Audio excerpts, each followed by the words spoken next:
জলপাইগুড়িতে তত্ত্বের বন্যা বইয়ে দিয়ে শিলিগুড়িতে শুভ্রাকুণ্ডু মানে আমাদের বুড়িমার বাড়িতে কিছুদিন অবস্থান করে শ্রী শ্রী বাবা ঠাকুর তার আশ্রিত অন্তরঙ্গ কিছু ভক্তদের নিয়ে চললেন বুড়িমার গ্রামের বাড়ি ডুয়ার্সের গোলাবাড়ির উদ্দেশ্যে।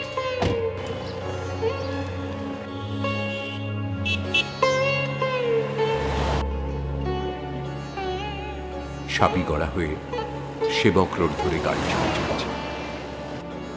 দুধারে শাল গাছের ঘন জঙ্গল। এই জঙ্গলটির নাম বৈকুণ্ঠপুর ফরেস্ট।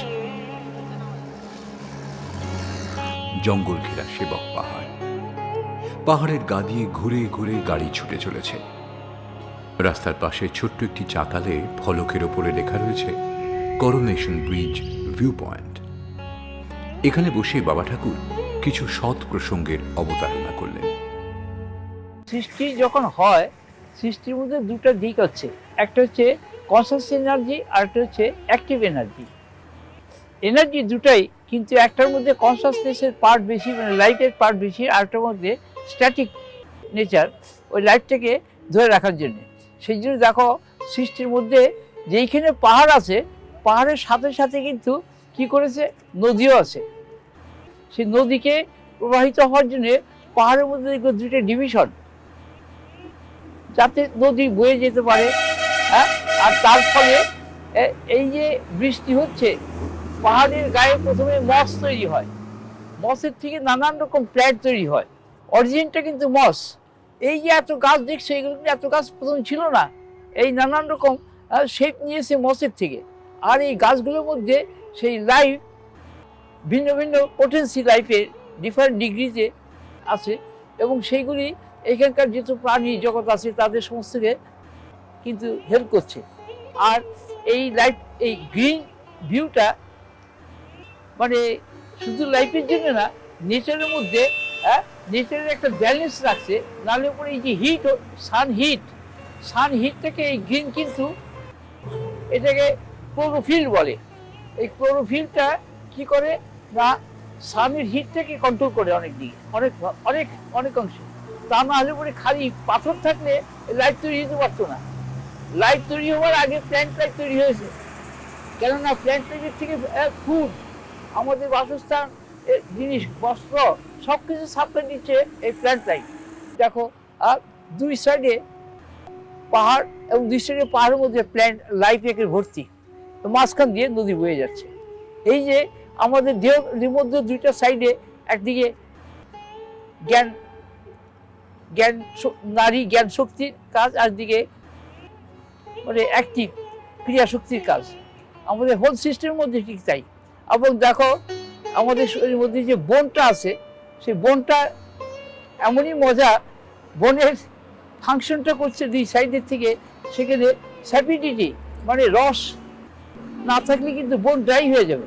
সেই জন্য ওই যে মানে রস, যেটাকে আমরা বাইরের নদী হিসেবে দেখছি, আমাদের শরীরের মধ্যে নদী আছে, এই পাহাড়ও আছে। এন্টার হিউম্যান বডিকে অ্যানালিসিস করলে দেখা যায়, এই যে আমরা হিল পাহাড়গুলো দেখছি, আমাদের মাথার থেকে পা পর্যন্ত অনেকগুলো স্টেট আছে, যেখানে পাহাড় আছে, নদী আছে, গাছগাছরা আছে, এগুলো সব বর্ণনা শরীরের মধ্যে আছে। এটা যোগের, বিজ্ঞানের মধ্যে এগুলো পাওয়া যায়।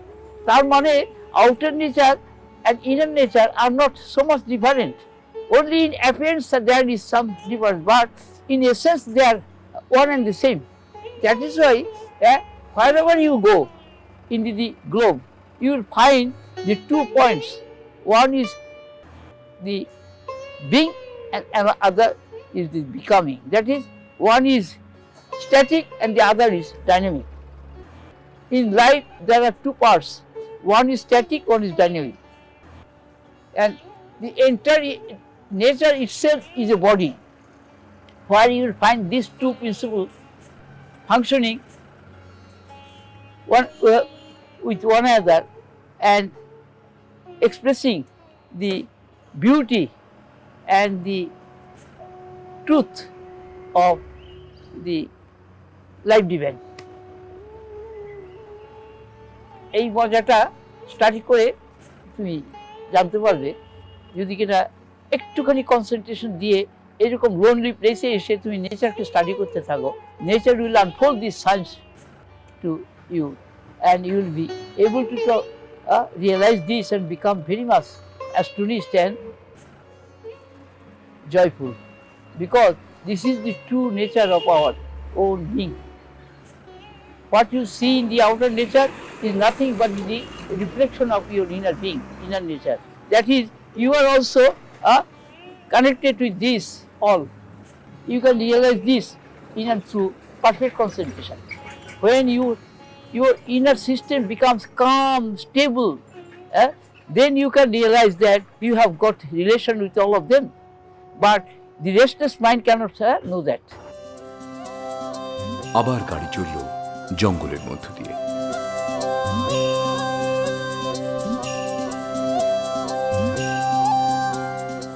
চারিদিকে শ্যামলিমা, নিবিড় সবুজের সমারোহ। জঙ্গল শেষ হলেই দুপাশে সারি সারি চা বাগান। কিছুটা এগোতেই আবার জঙ্গল। বাগপোলা, ওদলাবাড়ি, বৈকুণ্ঠপুর ফরেস্ট হয়ে কাঠামবাড়ি এলাকার জঙ্গলে এসে গাড়ি দাঁড়ালো। শানুভবদেব শ্রী শ্রী বাবা ঠাকুর গাড়ি থেকে নেমে জঙ্গলের ভেতর কিছুটা প্রবেশ করে বলতে লাগলেন, জীবনের বেশিরভাগ ক্ষেত্রে মানুষ তার বডি আইডেন্টিটির সঙ্গে ফলসলি যুক্ত হয়ে থাকে। তাহলে এই ফলস বডি আইডেন্টিটির জন্যে তার বাইরে যা নিজের আরেকটা পার্ট আছে, দি greater part which cover the entire universe of diversity of names and forms, সেটা ভুলে যায়। এখন প্রকৃতির সঙ্গে তুমি যদি চলাফেরা করো তো প্রকৃতি তোমাকে সেটা আনফোল্ড করে দেবে যে you are one with the nature, and nature is always with you, with her all attributes, so that the plants are not different from life, and life is not excluded from life, plant. So that I find myself one with this plant kingdom. That is why they are my own identity. I love the plants as I love myself, because there is life which is all pervading one existence. That is why here you will find only life, life after life, side by side. They are not quarreling with one another. জঙ্গলকে পেছনে ফেলে মালহাটি হাট হয়ে অবশেষে গাড়ি এসে দাঁড়ালো গোলাবাড়ি গ্রামে বুড়িমার বাড়ির সামনে। চারিদিকে মাটির গন্ধ, পাখির কলতান, গরুর হাম্বা হাম্বা রব, মোরগের ডাক। উঠোনে সুন্দর করে আলপনা দেওয়া। বুড়িমার বাড়িটি চমৎকার। ঘরগুলো সব কাঠের তৈরি। মাটি থেকে কিছুটা উঁচুতে শাল কাঠের খুঁটির ওপরে ভর করে ঘরগুলো দাঁড়িয়ে আছে। বাড়ির সামনের দিকটা টিন দিয়ে ঘেরা, বাকি 3 দিকে বেড়া দেওয়া। চারিদিকে সুপুরি, আম, কাঁঠাল, নানা রকম ফলের গাছ। সত্যি অপূর্ব পরিবেশ। গোলাবাড়ি গ্রামে বুড়িমার বাড়ির নামটি ভারী সুন্দর, উষা কুটির।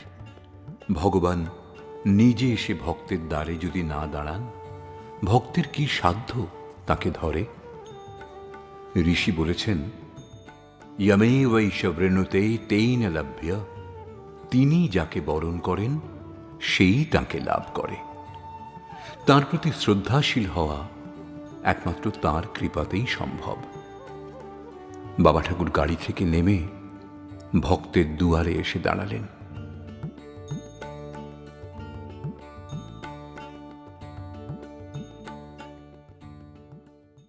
বাবা ঠাকুর দুহাত তুলে আশীর্বাদ দিতে দিতে ধীরে ধীরে এগিয়ে চলেছেন।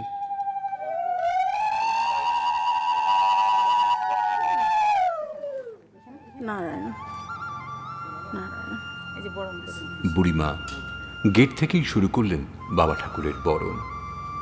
থালার ওপর ফুল, ধান আর প্রদীপ জ্বালিয়ে বাবা ঠাকুরের আরতি করলেন। চারিদিক উলুধ্বনিতে মুখরিত।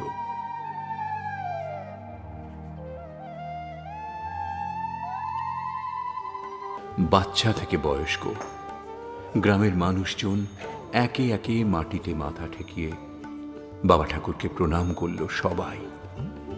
বাবা ঠাকুর সবার মাথায় ফুল দিয়ে আশীর্বাদ করলেন, প্রসাদ হিসেবে দিলেন একটি করে চকোলেট।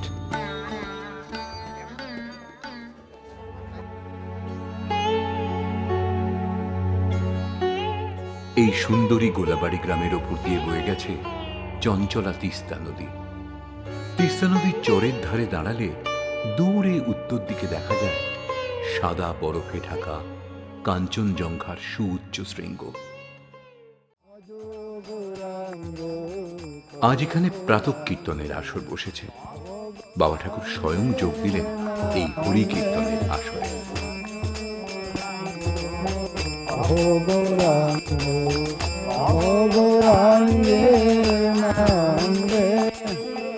একটি বাউল গানে শ্রী শ্রী বাবা ঠাকুর বলেছেন, ব্রহ্মময়ী মায়ের বুকে বান ডেকেছে, এসেছে প্রেমের জোয়ার, প্রেমের খেলা হবে এবার।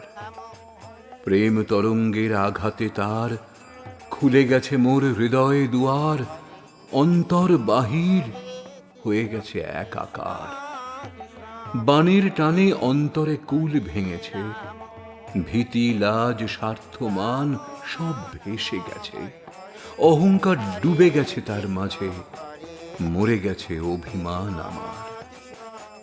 মায়ের হাতে প্রমাণ আছে তার, প্রাণ যে এখন মায়ের কাছে, মাই স্বয়ং করবে তার ব্যবহার, প্রেমের খেলা মা খেলবে এবার। নাশ করে সব দম্ভ অহংকার, নূতন করে মা গড়বে আবার, বলবে না কেউ আর আমার আমার, প্রেমের খেলা মা খেলবে এবার। ব্রহ্মময়ী মায়ের বুকে বান ডেকেছে, এসেছে প্রেমের জোয়ার, প্রেমের খেলা হবে এবার। কীর্তন চলাকালীন তার দুই হাতের অঙ্গুলিতে প্রকাশ পেল অনেকগুলি দিব্য মুদ্রা। খুব উচ্চ আধার না হলে এই প্রকার শুদ্ধ সাত্ত্বিক প্রকাশ হয় না। খুব অল্প সংখ্যক অবতারের মধ্যেই এর ব্যাপক প্রকাশ এবং বিকাশ লক্ষ্য করা যায়। অতি বড় পাষণ্ডেরও হৃদয় বিগলিত হয় এই দৃশ্য দর্শনে। ভক্তি শূন্য জীবনটা পশুর মতো।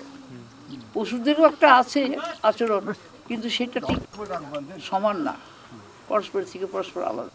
ভজনে দেখো ছোট বড় সবাই মিলে আমরা একটা ভাবের মধ্যে এসে পৌঁছিয়ে যাই। সেই ভাবটা কি বলে যে অমৃত ভাব, যেটা আনন্দ দেয়। যতক্ষণ নাম করবে ততক্ষণ একটা আনন্দ দেবে, শরীরের বিকার টিকার মনে থাকবে না, রোগ সেরে যাবে। কিন্তু মানুষ বোঝে না, ওষুধ খেয়ে রোগ সারে না গো। রোগ সারে অন্তরে শুদ্ধ ভাবে। মনটাকে যদি কিনা আমরা কোনো বিষয়ে লাগিয়ে দিতে পারি, তাহলে দেহের ব্যাধি আর থাকে না। নামের চেয়ে পবিত্র বস্তুর কিছু নেই।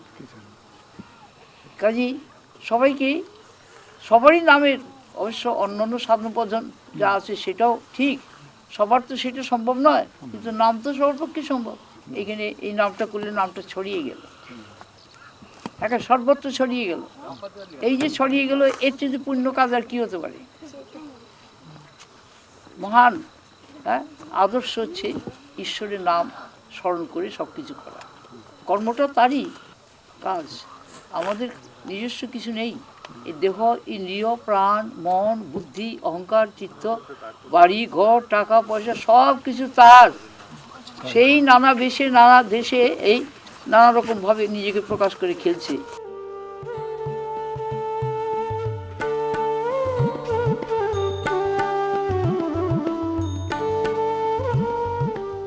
কীর্তনের আসরে মহাভাব ঘরে নৃত্য করার পর উপস্থিত সবাইকে পরম প্রেমে শ্রী শ্রী বাবা ঠাকুর নিজের হাতে বিলিয়ে দিলেন হরির লুটের বাতাসা।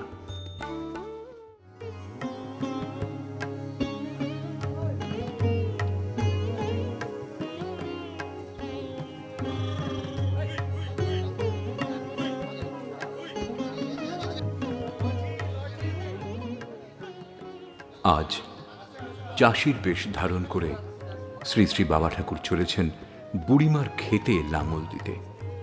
সঙ্গে তার অনুগত ভক্তের দল, তারাও সেজেছে চাষির বেশে।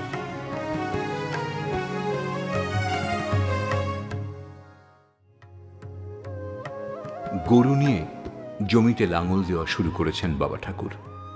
অধ্যাত্ম জগতের ইতিহাসে এক নূতন অধ্যায় রচিত হলো আজ। এই জমি চাষের মধ্য দিয়ে অভিনবভাবে গূঢ় কিছু তত্ত্ব বাবা ঠাকুর প্রকাশ করবেন। শ্রী শ্রী বাবা ঠাকুর বলেন, চাষ করতে গেলে জমি তৈরি করতে হয়, তারপর জমি তৈরি হলে বীজ বপনের পালা। সেই বীজে ফসল হয়, ফসল পাকলে চাষি ঘরে নিয়ে আসে।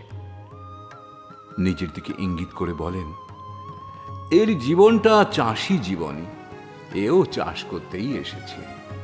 তাই গানের ভাষায় তোমাদের বলা হয়েছে, মানবের দেহ জমিন উর্বরা ভূমি, ফেলে কেন রাখো আর? ফসল ফলাও, ফলাও ফসল, ফসল ফলাও এবার। দিয়ে বেড়া তার চারিপাশে, শ্রদ্ধাপূর্ণ বিশ্বাসে অমৃতময় অদ্বয় তত্ত্বের নাম সযতনে তাতে লাগাও, অবিরাম ভক্তিবাড়ি করে ব্যবহার। দিবারাতি সেবতারে পরিপাটি, লক্ষ লক্ষ কোটি কোটি বার। সফল হবে চেষ্টা তোমার, ফসল যদি ফলে তার। অমৃত নামের গাছে যে ফল ফলে, মুক্তি শান্তি তাকেই বলে। জীবনে সে ফল একবার খেলে, হৃদয় দুয়ার যাবে খুলে। অন্তর বাহির হবে একাকার, সমবোধের অখণ্ড জোয়ার। দেখে অবাক লাগবে সবার, অমৃতময় বোধের ব্যবহার।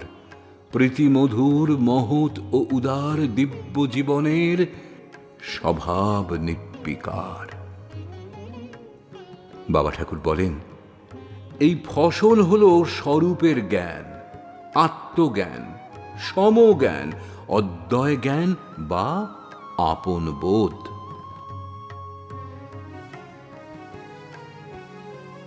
লাঙল দেওয়া শেষ হলো। এবার শুরু করলেন জমিতে মই দেওয়া। ভক্তরাও প্রবল উৎসাহে এই দিব্য কর্মে যোগদান করল।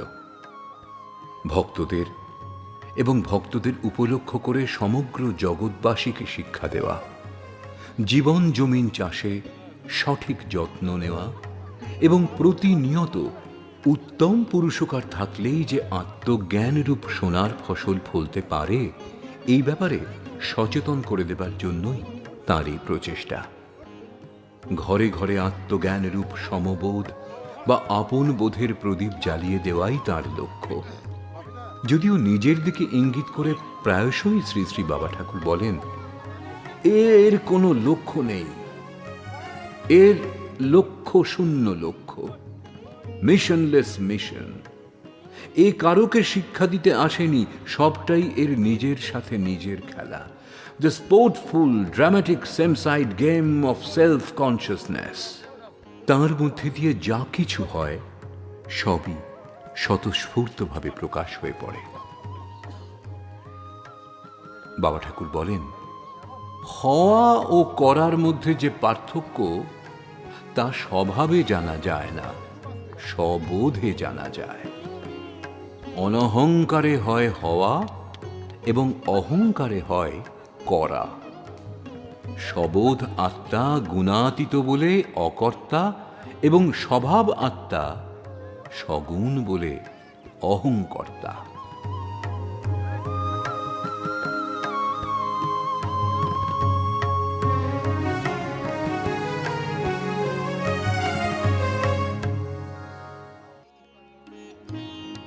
জমি চাষ করার পর ভক্তদের সঙ্গে নিয়ে এবার ধানের চারা রোপণ করা শুরু করলেন বাবা ঠাকুর। ভক্ত ছাড়া ভগবানের চলে না, ভক্তেরও ভগবান বিনা চলে কই। ভগবানের সব লীলা ভক্তদের নিয়ে, ভক্তদের জন্যই।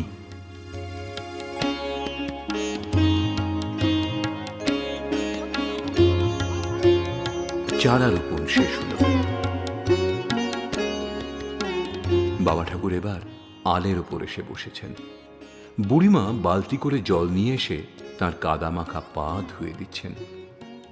জমিদার ঘরের মেয়ে বুড়িমা, বিয়েও হয়েছে জমিদার ঘরে।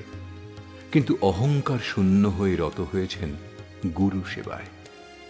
বস্তুত এই বুড়িমার একান্ত অনুরোধেই বাবা ঠাকুর এসেছেন এই গোলাবাড়ি গ্রামে। আদর্শ গুরু সেবকের প্রত্যক্ষ উদাহরণ তিনি। ধন্য ভক্ত, ধন্য ভগবান, উভয়েই উভয়ের প্রাণ, পরস্পরে গায় পরস্পরের গুণগান, উভয়েই করে উভয়কে আত্মদান।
আজ বুড়িমার বাড়ির উঠোনে বসেছে হরি কীর্তনের আসর। গ্রামেরই এক কীর্তনের দল এসেছে শ্রী শ্রী বাবা ঠাকুরকে কীর্তন শোনাতে। তাদের দলেরই কিশোরী, মহিলা, এমনকি পুরুষরাও নামের ছন্দে ছন্দে অপূর্ব ভঙ্গিমায় নৃত্য করতে করতে এগিয়ে আসছে মূল প্রাঙ্গণের দিকে। অপূর্ব এক স্বর্গীয় পরিবেশের সৃষ্টি হয়েছে। বাবা ঠাকুর সমাধিস্থ।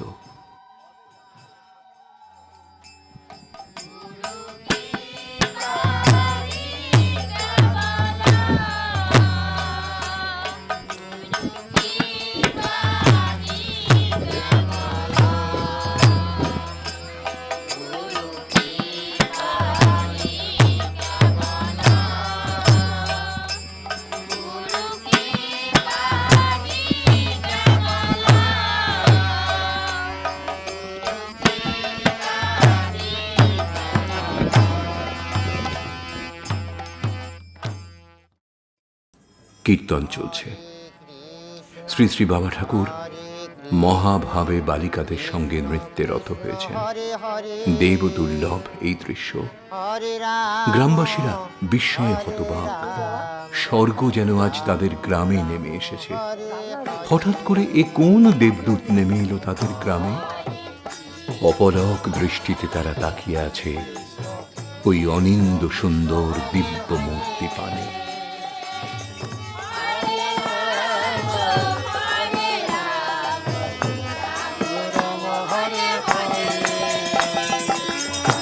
Hare Krishna, Hare Krishna, Krishna Krishna, Hare Hare, Hare Rama, Hare Rama, Rama Rama, Hare Hare. नमस्ते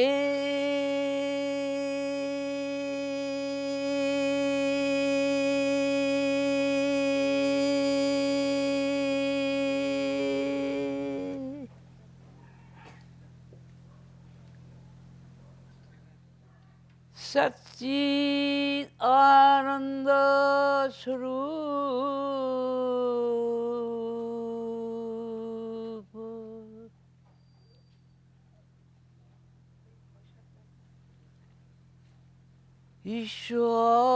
ईश्वर आत्मा ब्रह्म देव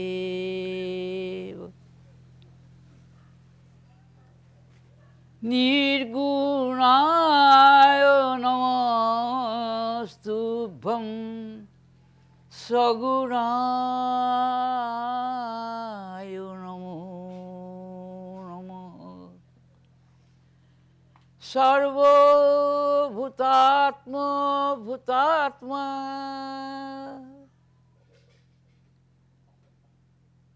জীবন দেবতা প্রভু হরিহরায় নমো নমঃ।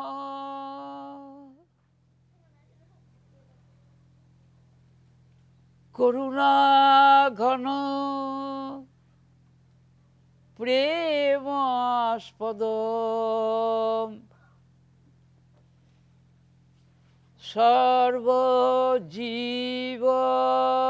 সর্বজীবন স্বরূপম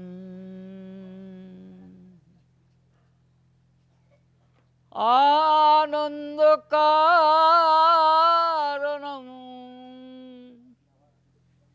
জীবলীলা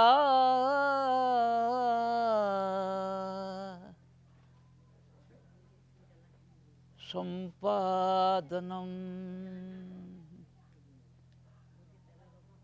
তং হি সত্তা তং হি শক্তি তং হি ভক্তি জ্ঞান পরাৎপরম সসংবেদ্য স্বানুভব দেব স্বয়ং সর্বস্ব হৃদি ধিষ্ঠিতম জ্ঞাতা জ্ঞেয় জ্ঞান স্বরূপম সর্ব আপন আপনম। ওম তৎসৎ ওম তৎসৎ ওম হরি তৎসৎ।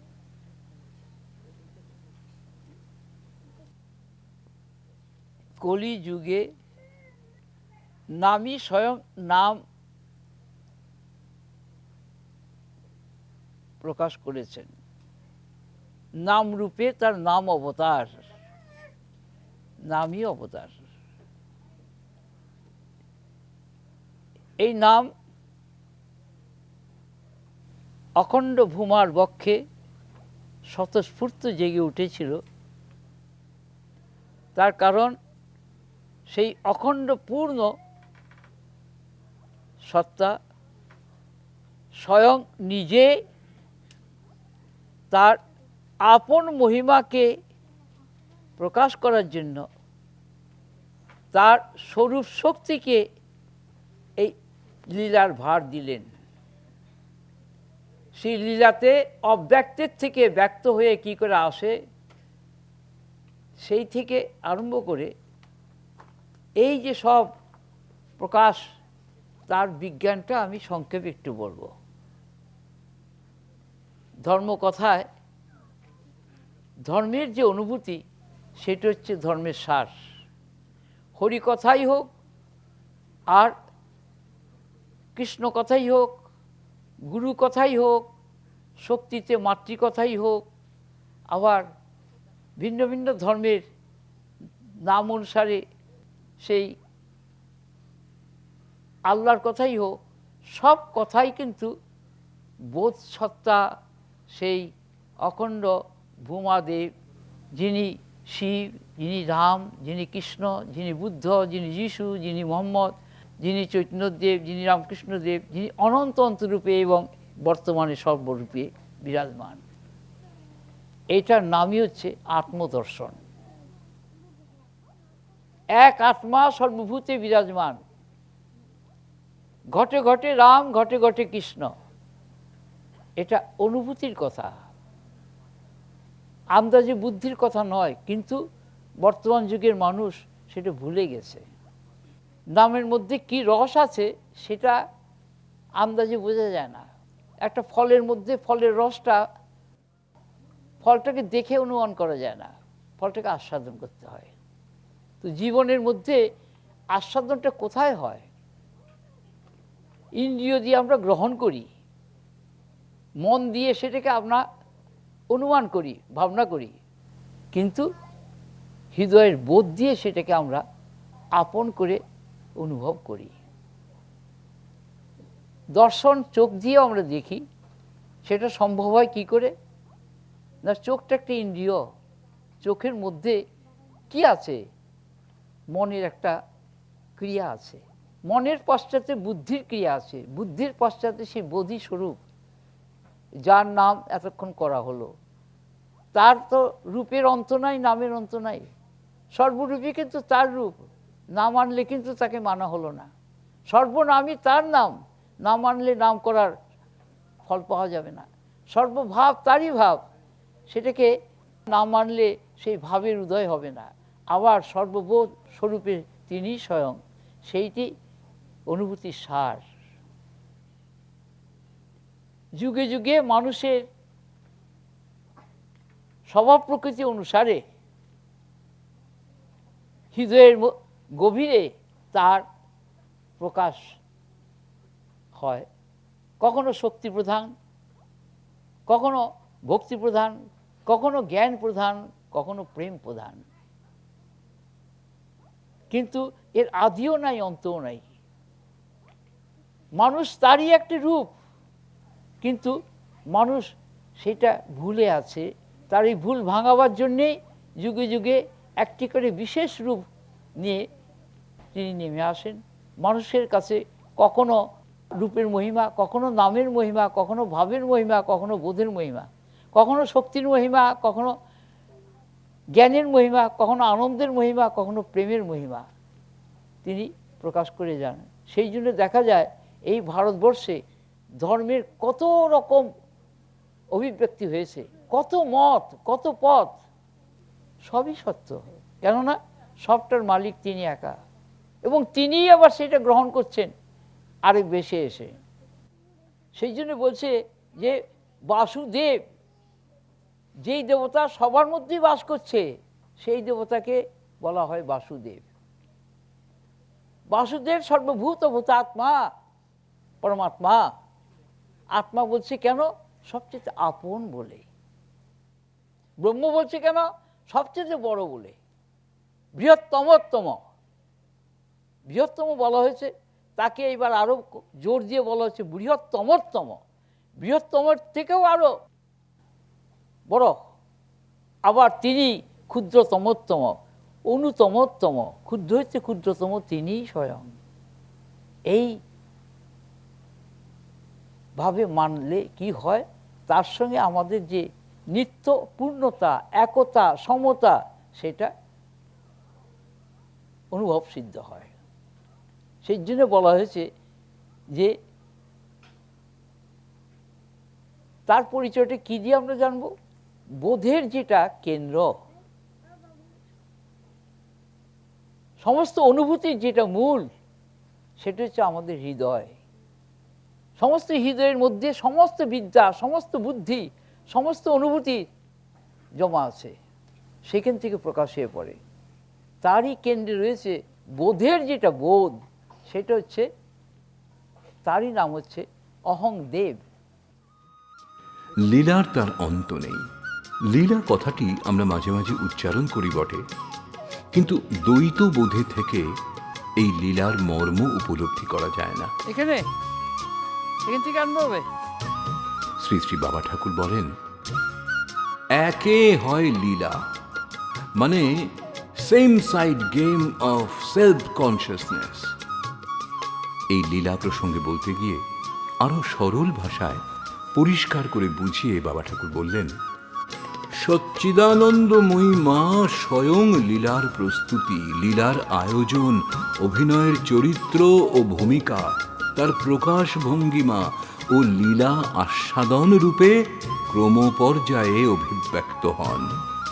তার সমস্ত জগৎ লীলার সঙ্গে চাষির কাজের মিল আছে। তিনি যেন স্বয়ং চাষি। চাষের জমি, আবার চাষ ক্রিয়া, বীজ এবং ফসল। চাষি আগে জমি তৈরি করে, তারপরে বীজ বপন করে, ফসল হয়, ফসলকে যত্নপূর্বক রক্ষা করে এবং ইচ্ছামতো ভোগ করে। মা এবার বিশেষ বেশে সত্যের বীজ বপন করলেন নিজ অঙ্গীভূত বিশেষ বিশেষ আধারের মধ্যে। এর থেকে যথাকালে ফসল হলে বিশেষ বেশে তা নিজেই ঘরে তুলে বিশেষ বেশের মাধ্যমে তা নিজেই আস্বাদন করবেন। এই হলো সবোধ আত্মার স্বভাব লীলার অতি সংক্ষিপ্ত পরিচয়।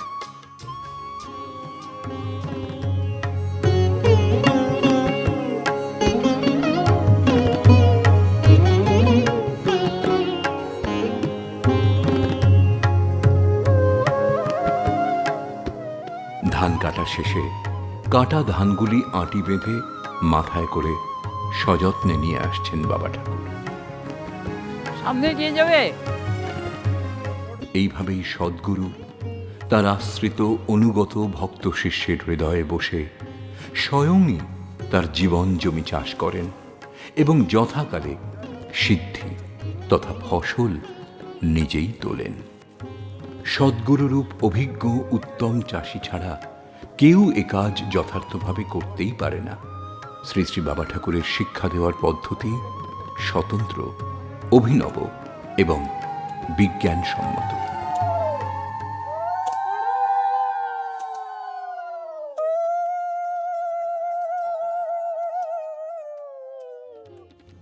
তবে শুধু সিদ্ধিলাভ হলেই তো হলো না। শ্রী শ্রী বাবা ঠাকুর বলেন, সিদ্ধ হওয়ার পর সেই সিদ্ধিটা যে সকলের কল্যাণে ব্যয় করে সে হলো মহাসিদ্ধ। এবার বাবা ঠাকুর সেই শিক্ষাই দেবেন, অর্থাৎ সিদ্ধি বা ধানরূপ ফসল তোলার পর তা ঝেড়ে বাউ দিয়ে ছামে পিষে তৈরি হচ্ছে চিঁড়ে। গোটা পরিবেশ ভরে গেল অপূর্ব সুগন্ধে। শুধু চিঁড়েই নয়, ধান থেকে তৈরি হলো চাল, সেই চালে হলো নবান্ন। এই সমগ্র প্রক্রিয়ার মধ্যে দিয়ে মহাসিদ্ধি লাভের বিজ্ঞানটি আমাদের ধরিয়ে দিচ্ছেন শ্রী শ্রী বাবা ঠাকুর।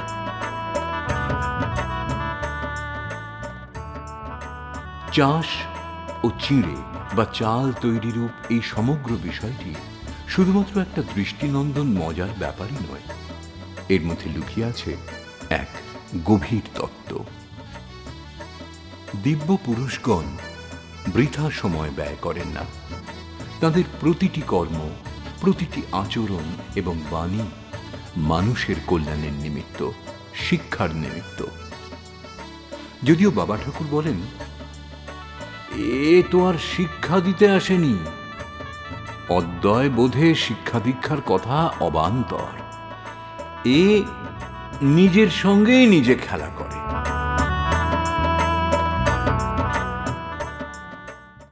চিঁড়ে দিয়ে সুস্বাদু পোলাও তৈরি করে সকলকে তা পরিবেশন করা হয়, যা আহার করলে সকলেরই পুষ্টি লাভ হয়।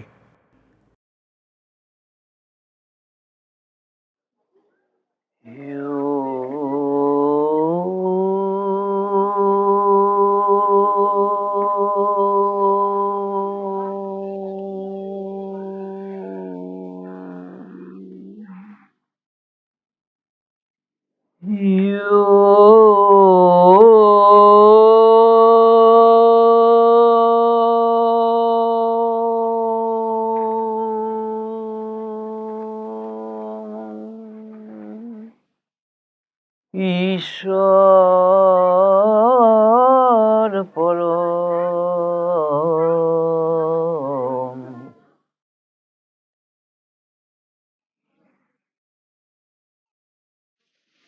আত্মা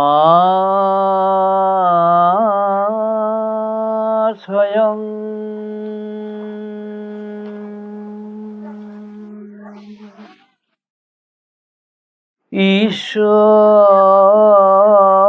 ঈশ্বর পরম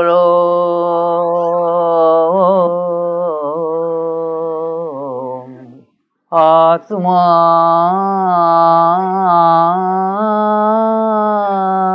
স্বয়ং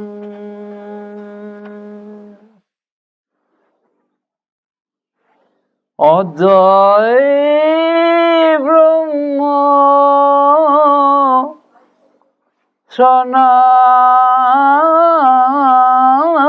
সনাতন অদ্বয় ব্রহ্ম সনাতন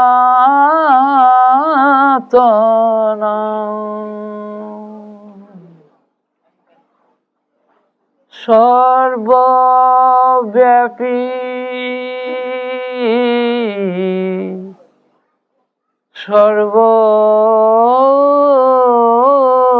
সর্বধারী সবার হৃদয়ে তার আসন সর্বব্যাপী সর্বধারী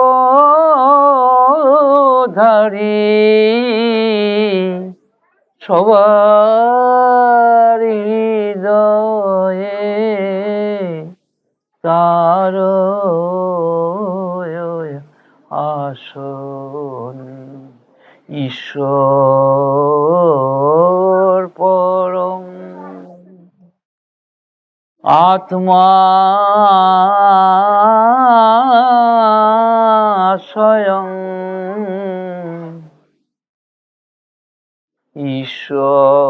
ঈশ্বর পরম আত্মা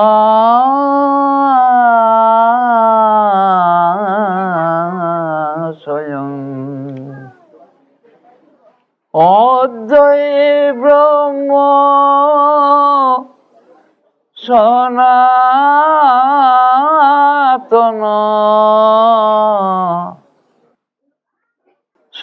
সর্বব্যাপী সর্বধারী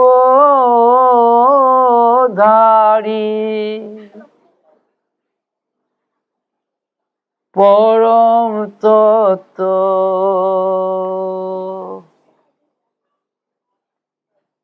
অখণ্ড সত্য সবার হৃদয়ে তার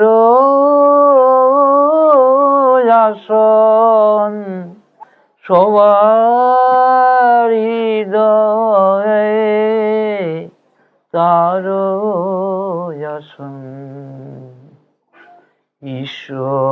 ঈশ্বর পরম আত্মা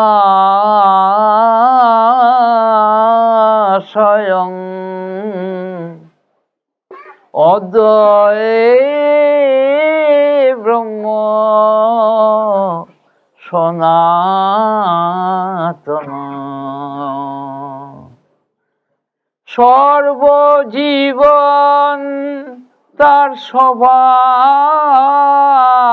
আপন সর্বজীবন তার স্বভাব আপন সবার হৃদয়ে তার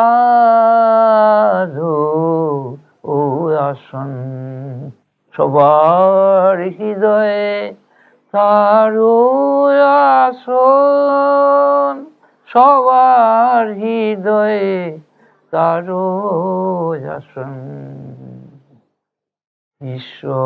ঈশ্বর পরম আত্মা স্বয়ং অদ্বয় ব্রহ্ম সনাতন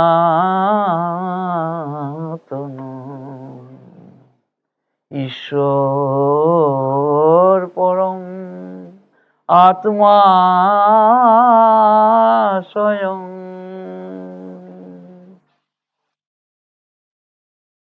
জীবের সত্তা শক্তি আপন জীবের সত্তা শক্তি আপন জীবের হৃদয়ে তারো আসন, জীবের হৃদয়ে তারো আসন। বোধ স্বরূপ তারো প্রমাণ, বোধ স্বরূপ তারো প্রমাণ। জন্ম মৃত্যু জরা ব্যাধি, জন্ম মৃত্যু জরা ব্যাধি, বোধের প্রকাশ বোধে শক্তি, ওঠে ভাসে ডোবে বারে বারে, ওঠে ভাসে ডোবে বারে বারে। অখণ্ড সচ্চিদানন্দ সাগরে, অখণ্ড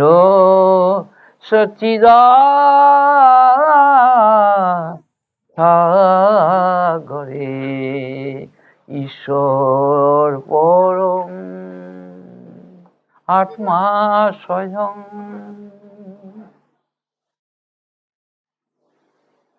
অদ্বয়ে ব্রহ্ম সনাতন, সর্বজীবন তার স্বভাব আপন, সর্বজীবন তার স্বভাব আপন। সবার হৃদয় তারো আসন, সবার হৃদয়ে তারো আসন।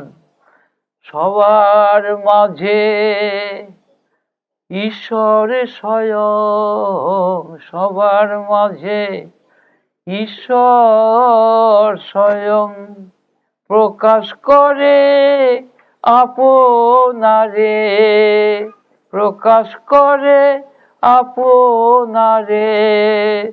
সুখ দুঃখ তারি প্রমাণ, সুখ দুঃখ জন্ম মৃত্যু জরা ব্যাধি বারে বারে প্রকাশ করে স্বয়ং নিজে সবার মাঝে।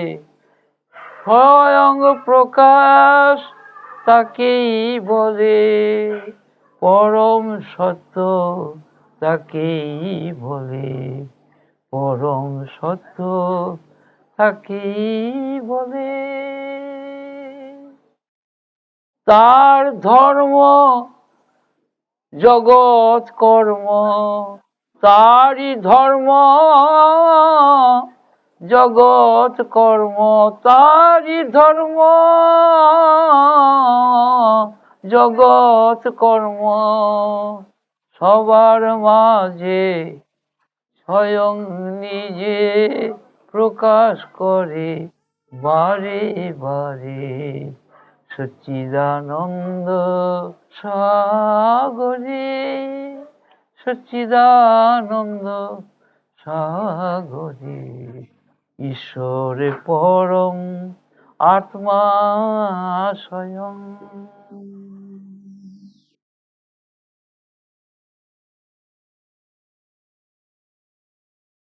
জল সাগরে কত জল আছে কেউ মেপে কুল পাবে না।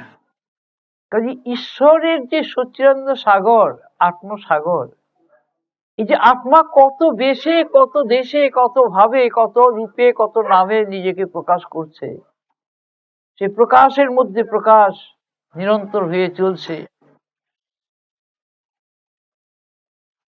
একটার থেকে আরেকটা, একটার থেকে আরেকটা করে করে এগিয়ে যাচ্ছে। এই জিনিসটা ঋষিদের কাছে সবার আগে ধরা পড়েছিল। তারা অনেক সন্ধান করেছে, অনেক তপস্যা করেছে, তারপরে নিজেদের হৃদয়ে সেটা ধরা পড়েছে। তারা সেটা মুখে মুখে শিক্ষা দিয়ে গেছে। তখন ছিল লেখাপড়া, তো তখন ছিল না, মুখে মুখে শিক্ষা দেওয়া হতো,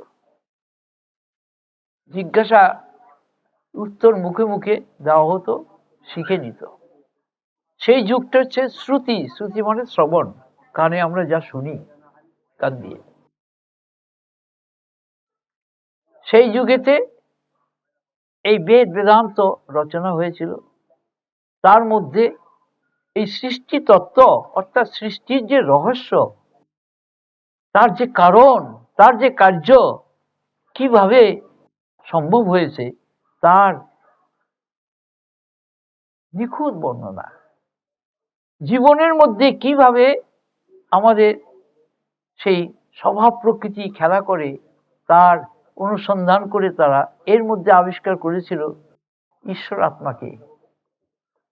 জীবনের বাইরে মহাপ্রকৃতি, এই অনন্ত আকাশ, অগণিত তারা নক্ষত্র, যাদের এক একটা নক্ষত্রের মধ্যে কয়েক কোটি পৃথিবী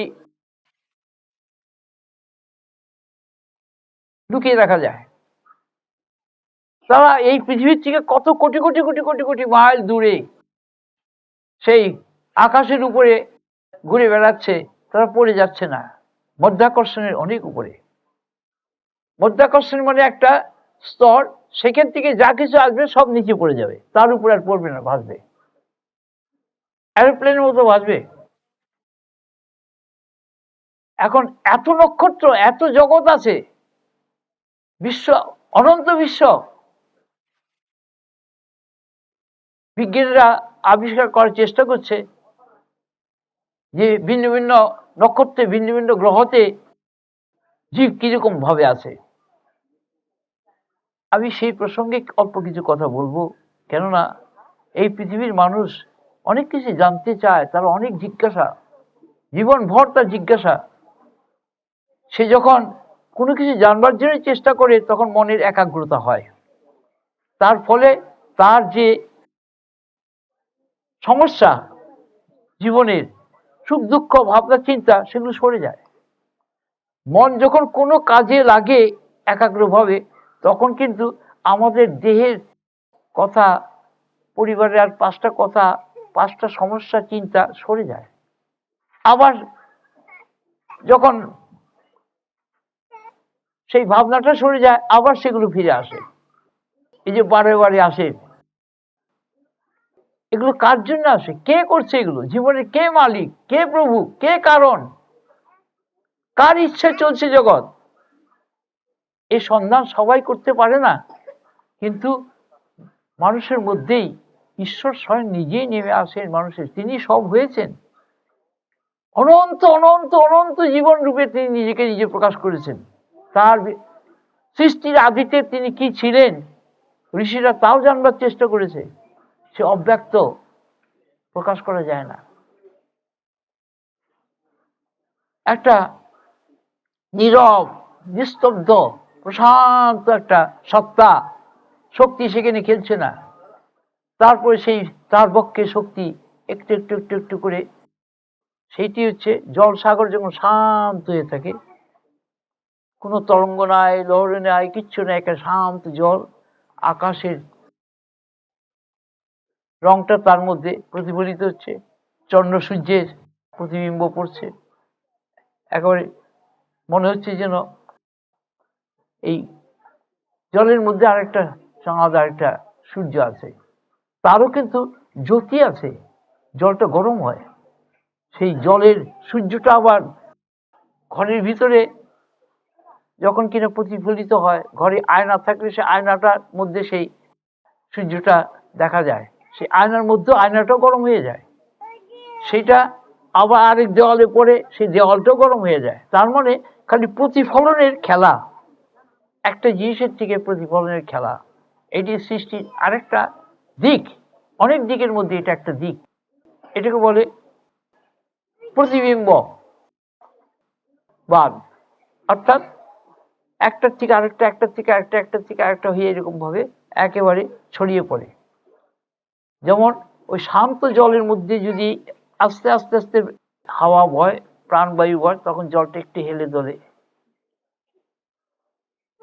তারপরে জলটা আরো বেশি এলে তখন তরঙ্গায়িত হয়, তরঙ্গায়িত হয়ে একটা তরঙ্গের সঙ্গে আরেকটা তরঙ্গ বাড়ি খেয়ে ছিটকে পড়ে জলের, আর এরকম জলগুলো কাঁপতে থাকে, আর তার থেকে বুদবুদ হয়, ফেনা হয়। সবগুলো কিন্তু এক জলই নিয়েই তৈরি, জল ছাড়া তাদের কোনো পরিচয় নেই। কিন্তু প্রকাশের দিক থেকে প্রত্যেকের নাম বড় বড় তরঙ্গ লহরী। সমুদ্রের মধ্যে এমন একটা তরঙ্গ হয়, দোতলা তিনতলা সমান তরঙ্গ ফুলে উঠছে, ভাবতে পারা যায় না তার কি শক্তি। আমরা আজকে যে পৃথিবীতে বাস করি এটা জলের নিচে ছিল, বিরাট একটা ভূমিকম্প আন্দোলনের ফলে নিচের থেকে সেটা উপরে উঠে এসছে। এই হিমালয় পাহাড় যেখানে ছিল সেখানে ছিল সাগর। পৃথিবীর মধ্যে এখন একটা 5টা মহাদেশ, এই 5টা মহাদেশ, একটা মহাদেশ ছিল, একটা স্থলভাগ জেগে উঠেছিল, সেইটাকে ভেঙে ভাগ ভাগ হয়ে এই 5টা মহাদেশ, এশিয়া, ইউরোপ, আফ্রিকা, অস্ট্রেলিয়া, এইভাবে ভাগ ভাগ হয়ে গেছে, বড় বড় দ্বীপ তৈরি হয়ে গেছে, সেখানেও আছে মানুষ।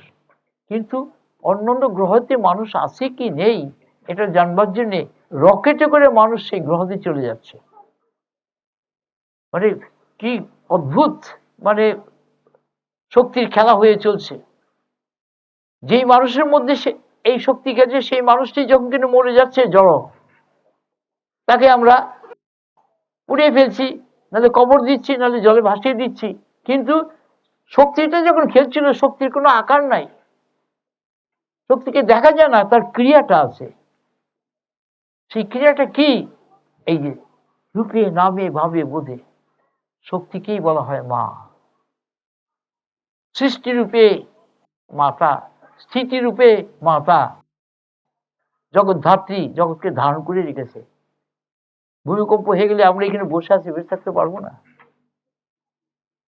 সে প্রাণী জগতে সমস্ত বৃক্ষলতা আরম্ভ করে এই বৃক্ষ জগৎ, সমস্ত জীব জন্তু জানোয়ারকে সেবা দিচ্ছে, কি আশ্রয় দিচ্ছে, আহার দিচ্ছে, বস্ত্র দিচ্ছে, আসবাবপত্র তৈরি হচ্ছে, ঔষধ দিচ্ছে এই বন জঙ্গল। সেই জন্যে হিন্দু ধর্মের, এই হিন্দু ধর্ম কি করে আসলো সেই বিরাট ইতিহাস। তারা এই বনদেবীকে আরাধনা করে, পূজা করে, মাটিকে নমস্কার করে, আকাশকে নমস্কার করে, চন্দ্র সূর্যকে নমস্কার করে, তাদের দেব দেবী বলে আরাধনা করে। বা পবন দেব, সূর্য দেবতা, বায়ু দেবতা, অগ্নি দেবতা, জল বরুণ দেবতা, পৃথিবীতে এই অনন্ত দেব, জগৎ ধাত্রী, এগুলি কল্পনা না। কিছু শিক্ষিত লোক বলছে এগুলো সব মন গড়া। তাহলে তো তোমার জীবনটাও মন গড়া, কারণ তুমি ছিলে না, তুমি এসেছো, আবার কবে চলে যাবে থাকবে না, কোনটা সত্য? এই মানুষের মধ্যেই বিশ্বাসী মানুষ আছে, অবিশ্বাসী মানুষ আছে, ধার্মিক মানুষ আছে, অধার্মিক মানুষ আছে, প্রেমিক মানুষ আছে, নির্দয় মানুষ আছে, নিষ্ঠুর মানুষ আছে, আবার হাবা কাবা মানুষ আছে। এই সবটাই কিন্তু তারই পরিচয়। এখন সেগুলি বিস্তৃতভাবে বর্ণনা করতে গেলে বিরাট ইতিহাস, বহু সময় লাগে। শুধু সংক্ষেপে কয়েকটা ঘটনা কথা বলার সম্ভব, সেটুকুই শুধু যে আমাদের এই যে জীবন, এই জীবনের সত্যিকারের মালিক কিন্তু একজন, সবারই একজন।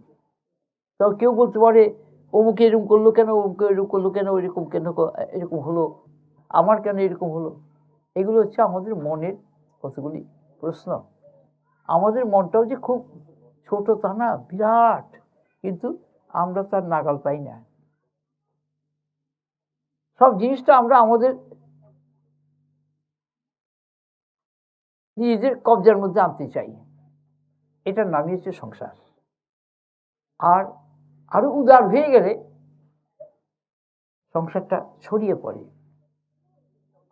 তখন কি হয়, নিজে যেটা আপন করে পেতে চাইছিল সেটা সবাইকে বিলিয়ে দিতে চায়। দেবতা মানে যারা দেয়, আর আমরা মানুষ মানে আমরা নেই। আবার আমরা যখন ধর্ম সাধন করে, তপস্যা করে, যোগ ধ্যান ভক্তির মাধ্যমে যখন ঈশ্বরের মহিমা অনুভব করতে পারি, তখন আমরা আবার দেই, ঈশ্বর তখন নেয়। এই দুই তরফা। একবার তিনি দিচ্ছেন, আমরা নিচ্ছি, আরেকবার আমাদের মধ্যে থেকে আবার দেওয়ার ইচ্ছা বা প্রবৃত্তি তৈরি হয়, তখন আমরা দিচ্ছি, তিনি নিচ্ছেন। কিরকম? জন্মের পরে আমাদের শক্তির উন্মেষ প্রকাশ হতে থাকে। একটা শিশু জাত হলো, তারপরে আস্তে আস্তে বড় হলো, লেখাপড়া শিখলো, কাজকর্ম করলো, প্রচুর অর্থ সংগ্রহ করলো, করে সেই অর্থ আবার সে বিলিয়ে দিল। বহুজনের জন্য সে অনেক কিছু করলো, হাসপাতাল করলো, স্কুল করলো, রাস্তা করলো। হ্যাঁ, তখন সে দিচ্ছে, যে তার কারণ এটা দুনিয়াটা হচ্ছে কিন্তু দুইটা ভাবের খেলা। একটা দেওয়া, একটা নেওয়া, একটা করা, একটা হওয়া, একটা জ্ঞান, একটা অজ্ঞান, একটা ধর্ম, একটা অধর্ম, একটা পাপ, একটা পুণ্য। আসলে এগুলো হচ্ছে আমাদের মনের কতগুলি বৃত্তি। মনটা আসছে আবার তারও পশ্চাতে বুদ্ধির থেকে, বুদ্ধিটা আসছে পরম বুদ্ধি, তারও পশ্চাতে সেই আমাদের ঈশ্বরের কাছ থেকে।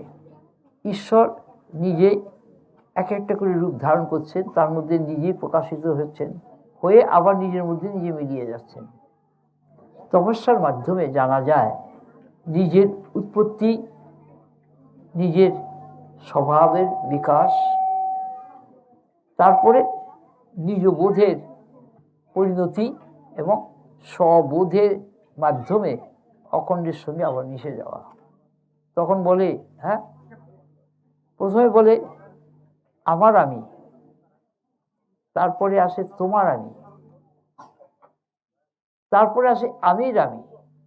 এই এক একটা করে স্তর। এই আমির মধ্যে বসে আছে সবার হৃদয়তে, যে বললাম হৃদয় তার আসন। আমাদের হৃদয়টা কি দিয়ে বুঝবো? আমি বোধ দিয়ে। আমি বোধ মাথার থেকে পা পর্যন্ত সব জায়গায় আছে, একই চৈতন্য। পায়েতেও যেখানে আঘাত লাগলে ব্যথা লাগে, মাথায় আঘাত লাগলে ব্যথা লাগে, হাতে বা শরীরে যে কোনো জায়গায় দিলে ব্যথা লাগে। যারা অনুভব সিদ্ধ পুরুষ, মহাপুরুষ তাদের বলা হয়, তারা এই বিজ্ঞানটা জেনে মানুষকে জানিয়ে দেয়, যাতে মানুষের ভয় ভাবনা, দুশ্চিন্তা ইত্যাদি এগুলো আস্তে আস্তে সরে যায়। সব মানুষেরই ভয় আছে, ভাবনা আছে, দুশ্চিন্তা আছে, সেগুলো আস্তে আস্তে আস্তে আস্তে আস্তে যেমন আসে, আবার আস্তে আস্তে চলে যায়। এই সবটাকে ধারণ করে রেখেছে ধর্মরূপে সেই ঈশ্বরই স্বয়ং। এই ধর্ম রহস্য বড় কঠিন, বড় সূক্ষ্ম। মানে বিএমএ পাস করলেও যে সে অধিকারী হলো জানতে পারবে তা নয়। এটার জন্য জন্ম জন্মান্তরের সংস্কার দরকার। আমরা যে মানুষের দেহ পেয়েছি সেটা কিভাবে, কতগুলো জন্মের মাধ্যমে একেবারে পাথরের স্তরের থেকে আরম্ভ করে একেবারে সেই ঈশ্বরের স্তর পর্যন্ত সমস্ত স্তরের মধ্যে সেই একই চৈতন্য খেলা করছে চক্রাকারে। এই বিরাট চক্রটাই হচ্ছে ধর্মচক্র, সে ধারণ করে রেখেছে। অখণ্ড হতে আরম্ভ করে খণ্ড হতে খণ্ড হতে যত ছোট হতে পারে সব কিছুকে ধারণ করে রেখেছে। আকাশ তার হচ্ছে একটা অঙ্গ, আকাশের মধ্যে সব কিছু আছে, আমরা খালি চোখে দেখি না, কিন্তু এইখানে কত যে প্রাণী আছে ক্ষুদ্র হতে ক্ষুদ্রতম, সেগুলোকে বলে ব্যাকটেরিয়া ইংরেজিতে বলে, অর্থাৎ জীবাণু। মানে খালি চোখে দেখা যায় না, কিন্তু অনুবীক্ষণ যন্ত্র দিয়ে দেখতে পড়ে সেটা বড় করে দেখা যায়। তারও একটা শরীর আছে, তার ভিতরে অঙ্গ প্রত্যঙ্গ আছে, সেইখানেও চেতনা কাজ করছে। তো এই যে অখণ্ড চৈতন্য সাগর, সেই চৈতন্যই হচ্ছে আমাদের আপন। তাকে আমরা কি করে আপন জানতে পারি না? এই চৈতন্য পাথরের স্তরের থেকে আরম্ভ করে নিজেকে আস্তে আস্তে আস্তে আস্তে প্রকাশ করতে করতে করতে করতে করতে করতে সে মানুষের স্তরে নিয়ে এসেছে। কতগুলো জন্ম? 84 লক্ষ জন্মের পরিণামে আমরা মানুষের দেশে আসছি। এরও হিসাব পাওয়া গেছে। 30 লক্ষ হচ্ছে স্থাবর, মানে অচল নির্জিত প্রাণের স্তর 30 লক্ষ। 20 লক্ষ হচ্ছে জঙ্গম, মানে বৃক্ষলতা ইত্যাদি। তাহলে এই হলো 50 লক্ষ। এই বৃক্ষলতার থেকে আস্তে আস্তে আস্তে আস্তে সে সাগর গর্ভেও আছে নানান রকমের জলজ উদ্ভিদ, যার থেকে এই যে প্রবাল টোবাল তৈরি হয়, সেটা কিন্তু একরকম গাছ, সাগরের গর্ভে জলের নিচে থাকে। অদ্ভুত। এই যে প্রবাল পরে অনেকে আংটি, মানে অলঙ্কারের মধ্যে একটা পাথরের মতো, ওটা একটা গাছ, নানান সুন্দর ডালপালা নিয়ে ওঠে। তো কাজেই এই বৃক্ষের পরের স্তরটি হচ্ছে প্রাণীর আরেকটা বিকাশ স্তর, সেটা হচ্ছে সেদজ প্রাণী। এই যেখানে মশ্চার হয়, অর্থাৎ ঘাম বা ভেজা ভেজা ভাব, সেইখানে একরকম প্রাণী তৈরি হয়, প্রাণ দেহ তৈরি হয়, সেটাকে বলে সেদজ। তার উন্নত অবস্থায় আসে এই মশা, পিঁপড়ে, কীট ইত্যাদি। এগুলো তখন আসলো আবার অন্ডজ, তাদের ডিম দেয়। এই অন্ডজ হচ্ছে অনেক দূর বিস্তৃত। তো কাজেই স্থাবর আর জঙ্গমের পরে সেদজ যেটা, সেটা হচ্ছে 9 লক্ষ। অন্ডজ 11 লক্ষ, এর 20 লক্ষ, হলো 70 লক্ষ। তারপরে অন্ডজের পরে আসলো, অন্ডজের মধ্যে কি পড়ছে? এই পিঁপড়ে, মশা হতে আরম্ভ করে মাছ, পাখি, সরীসৃপ ইত্যাদি যত রকম প্রকার ভেদ আছে তার সব অন্ডজ। তারপরে কিছু অন্ডজ প্রাণীদের মধ্যে কিছু স্থলে, কিছু জলে, মানে জলেরটাই স্থলে এসেছে, স্থলে এসে আবার আরেক রকম রূপ পাল্টিয়ে গেছে। কাজেই মাছগুলো যখন ডাঙায় এসে গেছে, ডাঙায় এসে থেকে বাঁচতে গিয়ে তার দেহের গঠন পাল্টিয়ে গেছে আস্তে আস্তে। এইভাবে আমি বিস্তৃত বর্ণনা দিতে গেলে অনেক সময় লাগবে, আমি শুধু একটু আভাস দিয়ে যাচ্ছি। আমি এগুলো টিভি যেমন দেখে না মানুষ, সেই টিভির মতো করে আমি দর্শন করেছি, বই পড়ে জানার সুযোগ আমার হয়নি। ঋষিদের এটাকে বলে জ্ঞান নয়ন খুলে যায়। বোধনয়ন খুলে গেলে পরে বোধের স্বরূপ সব জানা যায়। আর আমাদের হচ্ছে এই দুইটা চোখ খোলা, আমরা বোধের আভাসটা দেখতে পাই, পুরো বস্তুটা দেখতে পাই না। কিন্তু সাধনার মাধ্যমে, তপস্যার মাধ্যমে এই আবরণটা সরে যায়। তখন ঈশ্বরের সঙ্গে হয় আমাদের একাত্মতা, মিলন। এখন তার পক্ষেই আছি, তিনি আমাদের পক্ষে আছেন, কিন্তু আমরা বুঝতে পারছি না, কেননা অনুভব করতে পারছি না। কিন্তু যেটুকু অনুভূতি আমাদের হচ্ছে সেটা যে তারই পরিচয়, এটা সহজে মন মানতে পারে না। মনকে সেই শিক্ষা দরকার হয়।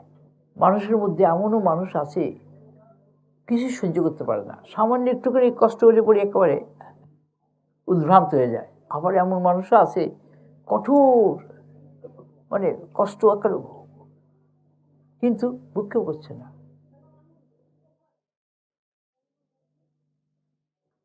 এমন কিছু লোকের সঙ্গে পরিচয় হয়েছিল যাদের জীবন মনে করে অতি দুর্বিষহ।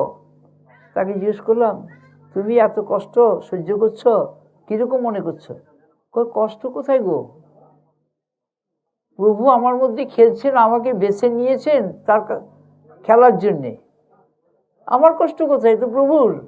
আমার দুঃখ, আমার সুখ, আমার ভালো মন্দ সব তো প্রভুর। দেখো, লেখাপড়া শিখেনি, তার কি বিশ্বাস! বিশ্বাস আর জ্ঞানের মধ্যে আসলে কোনো পার্থক্য নাই। জ্ঞানটাও কিন্তু একটা বিশ্বাসেরই। বিশ্বাসের আরেকটা নাম হচ্ছে শ্রদ্ধা। সত্যকে ধারণ করার যে শক্তি, তার নাম শ্রদ্ধা। আর এই ধারণ করতে করতে তার আমাদের মধ্যে যে বোধের ভিত্তিগুলো জমা হয়, সেটা হলো বিশ্বাস। এটা আমার বিশ্বাস, তার মানে আমি এই দেখেছি, আমি এই করেছি, আমি ওই শুনেছি, এই জমা হচ্ছে কতগুলি কি না অনুভূতি। তো এইভাবে আমাদের মধ্যে শ্রদ্ধা, ভক্তি, বিশ্বাস বাড়তে থাকে। কাজেই এই অন্ডজোর থেকে আসলো কোথায়? জরায়ুজ, অর্থাৎ মাতৃ জঠরে জন্ম নিল চতুষ্পাদ জন্তু সব। এখন সেই সমস্ত জন্তু নাই। এখন থেকে 10 লক্ষ, 15 লক্ষ, 1 কোটি বছর আগে যে সমস্ত জন্তু জানোয়ার ছিল, তাদের কিছু কিছু কঙ্কাল পাওয়া গেছে। এক একটা 1 তলা 1.5 তলা সমান তার হাড়, মানে ভাবা যায় না তারা পৃথিবীতে ছিল। তখনকার মানুষ বিরাট সাইজ, একেবারে। এখন আমরা সেগুলো দেখলে ভয় পেয়ে যাব। তাদের যে কঙ্কালটা আছে, হাড়, সে আমাদের শরীরের থেকে অনেক অনেক বড়। আমাদের মানুষ সমাজে এই মানুষের মধ্যে যখন কিনা মানুষটা কি করে আসলো, আমি সেটা একটুখানি বলে নিয়ে তারপরে বলছি। তো এইভাবে এই চতুষ্পদ জন্তুর থেকে আস্তে আস্তে আস্তে আস্তে দ্বিপদে চলে আসলো। 4টা পায়ের 2টা পা ঠিকই রইলো, আর 2টা পা হাত হয়ে গেল। কিভাবে এই প্রকৃতি তার খেলা খেলছে, মানুষের দেহের মধ্যে সেই একই প্রাণ খেলছে, একই চৈতন্য খেলছে, কিন্তু তার স্বভাবটা পৃথক হয়ে যাচ্ছে। এই মানুষ আগে একসঙ্গে কেউ বাস করতে পারতো না, তারা জঙ্গলে পৃথক পৃথকভাবে থাকতো। অন্যান্য হিংস্র জন্তুদের সঙ্গে তাদের সংগ্রাম করে বাঁচতে হতো। তারা এদের মেরে খেতে চাইতো, এরাও তাদের মেরে বেঁচে থাকার চেষ্টা করতো। এদের আশ্রয় ছিল কি? পাহাড় পর্বতের গুম্ফা, গাছের কোটর, গাছের উপর। খেত কি? ওই গাছের ফলমূল, আর তার যে সমস্ত প্রাণীদের এরা মারতো, তাদের কাঁচা মাংসই খেত। কিন্তু আগুনের ব্যবহার শিখলো কি করে? রান্না শিখলো কি করে? এরা জঙ্গলের মধ্যে, পাহাড় পর্বতে ঘুরে বেড়াতো। এখন অন্যান্য হিংস্র জন্তুরা এসে যখন এদের আক্রমণ করতো, তখন এরা পালাতে না পারলে তাদের মেরে ফেলত। তখন দেখলো যে জন্তু জানোয়ারগুলো একসঙ্গে আসে, আমরা তো একসঙ্গে থাকি না। তখন এরা আস্তে আস্তে একসঙ্গে থাকার চেষ্টা করলো এবং হিংস্র জন্তুদের সঙ্গে লড়াই করে বেঁচে থাকার চেষ্টা করলো। কিন্তু খাদ্য সংগ্রহ করতে হবে, তো বাঁচতে গেলে তো খাবার চাই আগে। জীবনের সবচেয়ে প্রথম অবলম্বনটা হচ্ছে আহার, তারপরে হচ্ছে বাসস্থান, একটা জায়গায় থাকবে, নিশ্চিন্তে থাকবে। তারপরে তৃতীয়টা হচ্ছে কি, সন্তান উৎপাদন। আর চতুর্থটা হচ্ছে কি, নিদ্রা, একটু শান্তিতে নিদ্রা। এই চারটা সবার মধ্যেই সমান, কিন্তু কম বেশি আবার দেখা যায়, কেউ বেশি ঘুমায়, কেউ কম ঘুমায়, কেউ বেশি পরিশ্রম করতে পারে, কেউ কম পরিশ্রম করতে পারে, কেউ বেশি খায়, কেউ কম খায়। এরকম এগুলো হচ্ছে স্বভাবের কতগুলো ভিত্তি। এগুলো সম্বন্ধে আমি আরো পরে বলবো সংক্ষেপে। ঈশ্বর কথা বলতে গেলে সমস্ত নিয়ে বলতে হবে। একটা মানুষের সঙ্গে কথা বলতে গেলে মানুষের একটা চেহারা চাই, শরীর চাই, তার একটা প্রাণ চাই, মন চাই, বুদ্ধি চাই, তবে তো সে একটা জীবন্ত মানুষ, তার সঙ্গে ভাবের আদান প্রদান হতে পারে। পশু জগতেও ঠিক তাই। এখন জঙ্গলের মধ্যে বাস করতে যখন, তখন জঙ্গলের শুকনো গাছের ডাল পাতা পড়ে থাকতো, সেখানে ওই জন্তু জানোয়ার যখন আসতো, পাহাড়ের উপরও তারা আশ্রয় নিত গুম্ফাতে, তো পাথরের সঙ্গে পাথরের ঘষা লেগে আগুন লেগে যেত, সেই আগুনে শুকনো পাতাগুলো জ্বলে, তখন জন্তু জানোয়ারগুলো ভয়ে পালাতো। মানুষরূপ যে জীব, সেও পালাতো। সে মানুষ এই চতুষ্পাদ থেকে 2 পাদে আসলো, এদের বলা হয় জরায়ুজ। জঠরের মাতৃ, জঠর জরায়ুর মধ্যে জাত হয়। এখন এই যে জন্ম বিজ্ঞান, এটা খুব খুব সূক্ষ্ম বিজ্ঞান। আর সেটা পরিষ্কার করে বলার সময় আজকে আমি আর পাবো না। আমি সংক্ষেপে শুধু বলে যাচ্ছি যে কিভাবে ভক্তি আসলো মানুষের মধ্যে, কিভাবে জ্ঞান এর প্রকাশ আসলো, যোগ আসলো, পূজা পাঠ কিভাবে আসলো। বন্য ভাবে জীবনযাপন করতে করতে মানুষ ওই যে পশুদের সঙ্গে সংগ্রাম করতো, আর ওই দেখলো আগুনটা, পশুরা ভয় পায়, তারা ভাবলো যে এই আগুনটার সাহায্য আমাদের নিতে হবে। তো ওই আগুনে যে সমস্ত পশুরা মারা যেত, ঝলসে যেত, ওরা তার মাংস খেতে আরম্ভ করলো। তোরা দেখলো আরে কাঁচা মাংসের থেকে তো এটা আরো ভালো।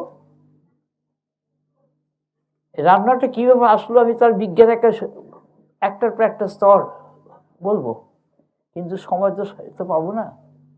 তো এই রোস্টেড মাংস, আগুনের ঝলসানো মাংস খেয়ে তারা বুঝলো যে আমরাও যদি আগুনের ব্যবহারটা এরকম করে মাংসকে পুড়িয়ে নিতে পারি, তাহলে পরে যে সমস্ত প্রাণীদের আমরা মারি, তাদের কাঁচা খাওয়ার চেয়ে এরকম ঝলসিয়ে খেলে ভালো। অল্প অল্প করে মানুষের মধ্যে এই বুদ্ধিটা খেলছে। তখন মানুষের চেহারা ছিল বিরাট। সেই সমস্ত মানুষের নাম ছিল পিথোক্যান্থ্রোপাস নিয়ানদার্থাল। সেই বিরাট দৈত্যের মধ্যে চেহারা। আমি যুগের ধর্ম যখন আসবো, এই যে কালের স্রোতে মানুষ চলছে, কালকে মানুষ ব্যবহার করতে শিখেছে। আমরা তো এখন সেকেন্ড, মিনিট, ঘন্টা, তারপরে দিন, সপ্তাহ, পক্ষ, মাস, বছর, এগুলো আমাদের ব্যবহারের জন্য আমরা সময়টাকে ভাগ করে নিয়েছি। কিন্তু প্রাচীনকালের মানুষরা এই বিভাগটা অন্যরকম হয়ে করত। দ্বন্দ্ব, পল, অংশ, নিমেষ, হ্যাঁ, এরকম ছিল কাল সময়ের ভাগ, প্রহর। হ্যাঁ, এখন এটাই ছিল আমাদের এই প্রাচ্য দেশের সময়ের গণনা। আর পাশ্চাত্য দেশের সময়ের গণনা তারা সেকেন্ড, হ্যাঁ, মিনিট, ঘন্টা, দিন, সপ্তাহ, এরকমভাবে তারা ব্যবহার করে। এখন এই মানুষ যখন দেখলো যে প্রকৃতির মধ্যে এক এক জায়গায় গিয়ে তারা দলে দলে বাস করতে আরম্ভ করলো, লোক সংখ্যা যখন বেড়ে গেল তখন খাবার সংস্থানের জন্য ভাগ ভাগ হয়ে চারদিকে ছড়িয়ে পড়লো। তাদের বাসস্থান ছিল কিন্তু বেশিরভাগই পাহাড়ের গুম্ফা, আর তার নেই গাছের কোটর, গাছের মধ্যে বড় বড় গাছ ছিল, তার মধ্যে কোটর ছিল, আর তার মধ্যে তারা ওই জঙ্গলের মধ্যে লুকিয়ে গাছের উপরে বাস করত। তখনও বাড়িঘর তৈরি করতে শেখেনি।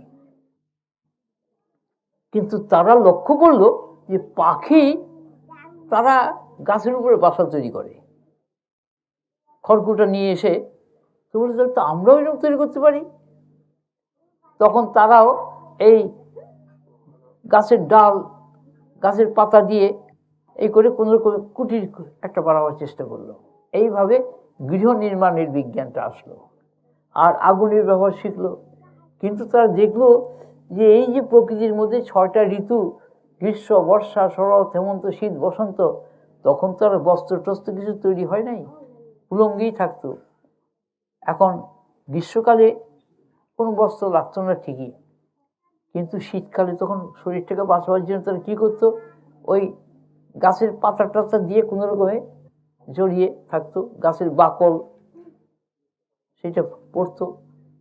তখনও বস্ত্র তৈরি করা শেখেনি। আস্তে আস্তে এইভাবে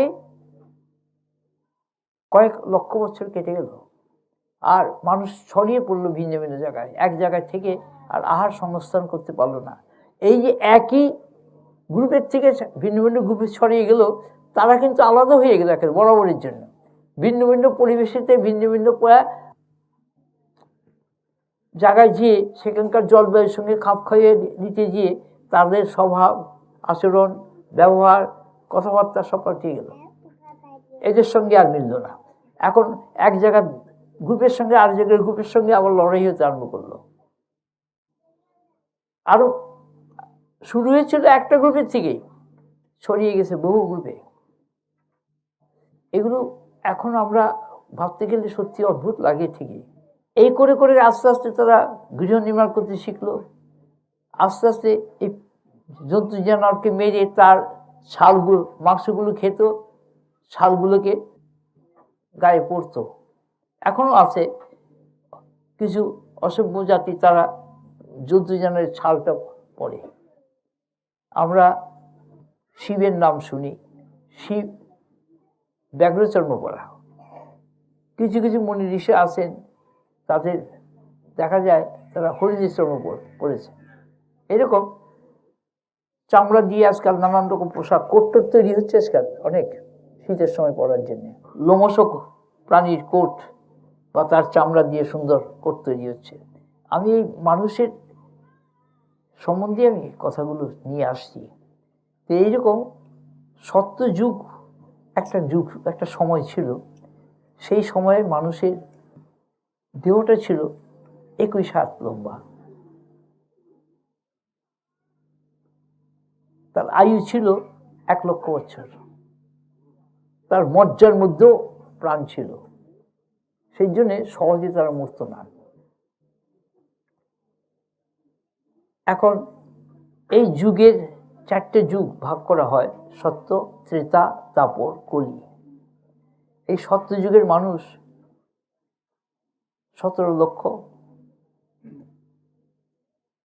কিছু হাজার, কিছু শ। ত্রেতায় এসে সেটা হয়ে গেল 12 লক্ষ, কিছু হাজার, কিছু শ। দাপরে এসে হয়ে গেল 8 লক্ষ, কিছু হাজার, কিছু শ। কলিতে এসে 4 লক্ষ, কিছু হাজার, কিছু শ। আমি ডিটেলতে যাচ্ছি না, কারণ অনেক সময় লেগে যাবে। এটা এই 4 যুগ মিলে হয় একটা মহাযুগ। এইরকম চতুর্মহাযুগে একটা হিসাব আছে, কল্পান্তর বলে সেটাকে। এই যে মানুষের স্রোত বয়ে যাচ্ছে, ধ্বংস হয়ে যাচ্ছে, আবার তৈরি হচ্ছে, ধ্বংস হচ্ছে, আবার তৈরি হচ্ছে, ভিন্ন ভিন্ন ঋতুকে এক এক সময় প্রকৃতির এক এক রকম অবস্থা দেখে, সূর্য উদয় দেখে তারা ভাবলো এত বড় একটা গোল, এটার যখন আকাশের মধ্যে মাথার উপরে ওঠে তখন তার এত তেজ গ্রীষ্মকালে, তারপরে আবার অস্ত চলে যায়, কোথা থেকে আসে কোথায় চলে যায়, এটা কে? এটা নিয়ে তারা ভাবতে আরম্ভ করলো। তারপরে ঝড় ঝঞ্ঝাট হয়ে সব উড়িয়ে নিয়ে যাচ্ছে, এই ঝড়কে তারা ভয় করতে আরম্ভ করলো। তারপরে বৃষ্টি যেসব ভাসিয়ে নিয়ে যাচ্ছে, তখন বৃষ্টিকে ভাবলো যে বিরাট একটা শক্তি, এর সঙ্গে তো লড়াই করে পারছি না। তারপর ভূমিকম্পের সঙ্গে কি লড়বে, সব তো ধ্বংস হয়ে যাচ্ছে, কোথায় ছিল কোথায় গেল কোনো হুঁশ পাচ্ছে না। তারপরে শীত আসলো যখন, তখন সব ঠান্ডায় জড়ীভূত হয়ে গেল। এখনো পাহাড় পর্বতের সাপটাপগুলো জড়িয়ে থাকে 3 মাস 4 মাস, একেবারে জড়ো হয়ে থাকে, ব্যাং ট্যাং সব বরফের মধ্যে। আবার বরফ যখন গলে যায় তখন সেগুলো আবার প্রাণবন্ত হয়। মানুষও একেবারে ঠান্ডায় মরে যায়। সেই জন্যে কিছু গরম জিনিস, তখন তো এত জামাকাপড় ছিল না, আগুন জ্বেলে তাপ দিয়ে রক্ষা পেত। আর এই জন্তু জানোয়াররাই আগুনের ভয়ে সরে যেত। কাজেই দেখলো যে আগুনটা আমাদের অনেক উপকার দিচ্ছে। পরবর্তীকালে আগুনের থেকে আগুনের অস্ত্র তৈরি হচ্ছে, এই যে বোমা টোমা হচ্ছে, কামান বোমা, এই সমস্ত আগুনের অস্ত্র। এই আগুনের ব্যবহার আস্তে আস্তে মার্জিত হতে হতে মানুষের কাছে কিভাবে এসে গেছে, বস্ত্রের ব্যবহার কিভাবে এসে গেছে, এখন আহারের ব্যবস্থা কিভাবে এসে গেছে, এই বিরাট ইতিহাস, সবটাই কিন্তু ঈশ্বরের খেলা। তার ইচ্ছে হয়েছিল একহম বহু শ্যাম, আমি এক আছি, আমি বহুর মাঝে আমি খেলা করব। তখন মৃত্যুকে তৈরি করলো, বললো তুমি এইভাবে। মৃত্যু বলে যে আমি এই গুরু দায়িত্ব বহন করতে পারবো না। ব্রহ্মা বিষ্ণু মহেশ্বর আবির্ভূত হলো। ব্রহ্মার কাজ হলো সৃষ্টি করা, বিষ্ণুর কাজ হলো পালন করা, রুদ্রের কাজ হচ্ছে সংহার করা, আবার সব কিছুকে একত্র করে সংহার করে নিয়ে আসা। কিন্তু এক ঈশ্বরেরই 3টে পরিচয়, ব্রহ্মা বিষ্ণু মহেশ্বর। তিনি 3 রূপে নিজেকে প্রকাশ করছেন। তিনি শক্তি রূপে নিজেকে প্রকাশ করছেন। তার শক্তি এবার 3 ভাগে বিভক্ত হয়ে স্বরূপ শক্তি, স্বভাব শক্তি, আবার স্বভাব শক্তি ভাগ হয়ে যাচ্ছে মহামায়া, যোগমায়া, মহামায়া, মায়া। এগুলি, এই সমস্ত বর্ণনাগুলি অনেক পরে জানতে পেরেছে মানুষ। ভাগবত টাগবতে এই সমস্ত কথাগুলো আছে, কিন্তু সবাই তো সব বোঝে না।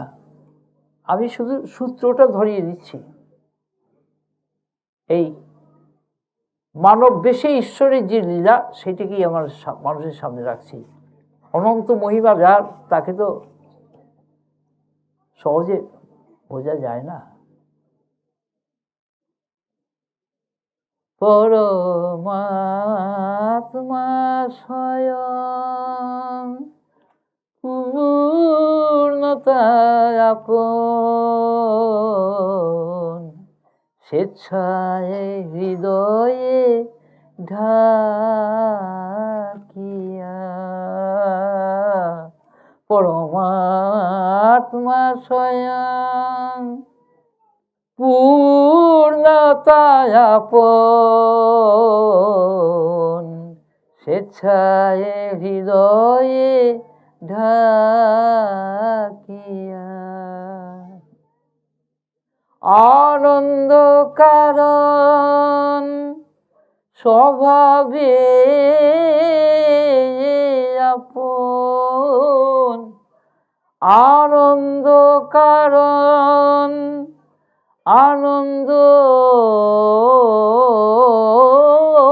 কারণ, আনন্দ কারণ স্বভাবে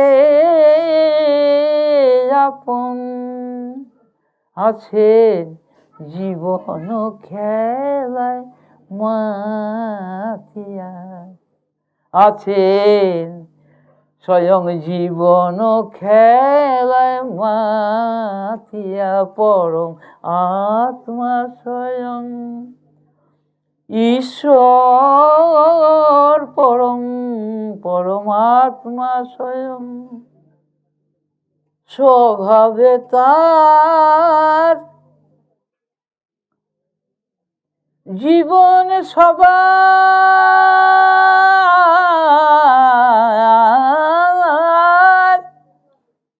স্বভাবে তার জীবন সবার আছে বিশ্বভুবন গড়িয়া স্বভাবে তাহার জীবন সবার আছে বিশ্বভুবন গড়িয়া অদ্বয় অব্যয় অমৃতময় অদ্বয় অব্যয় অমৃতময় আত্মার স্বভাব দেখাইয়া নির্গুণ সগুণ স্বভাব আপন নির্গুণ সগুণ স্বভাব আপন দে প্রকাশ করিয়া পরমাত্মা স্বয়ং পরমাত্মা স্বয়ং খেলিতে খেলিতে জীবন খেলাতে জীবন খেলাতে খেলাতে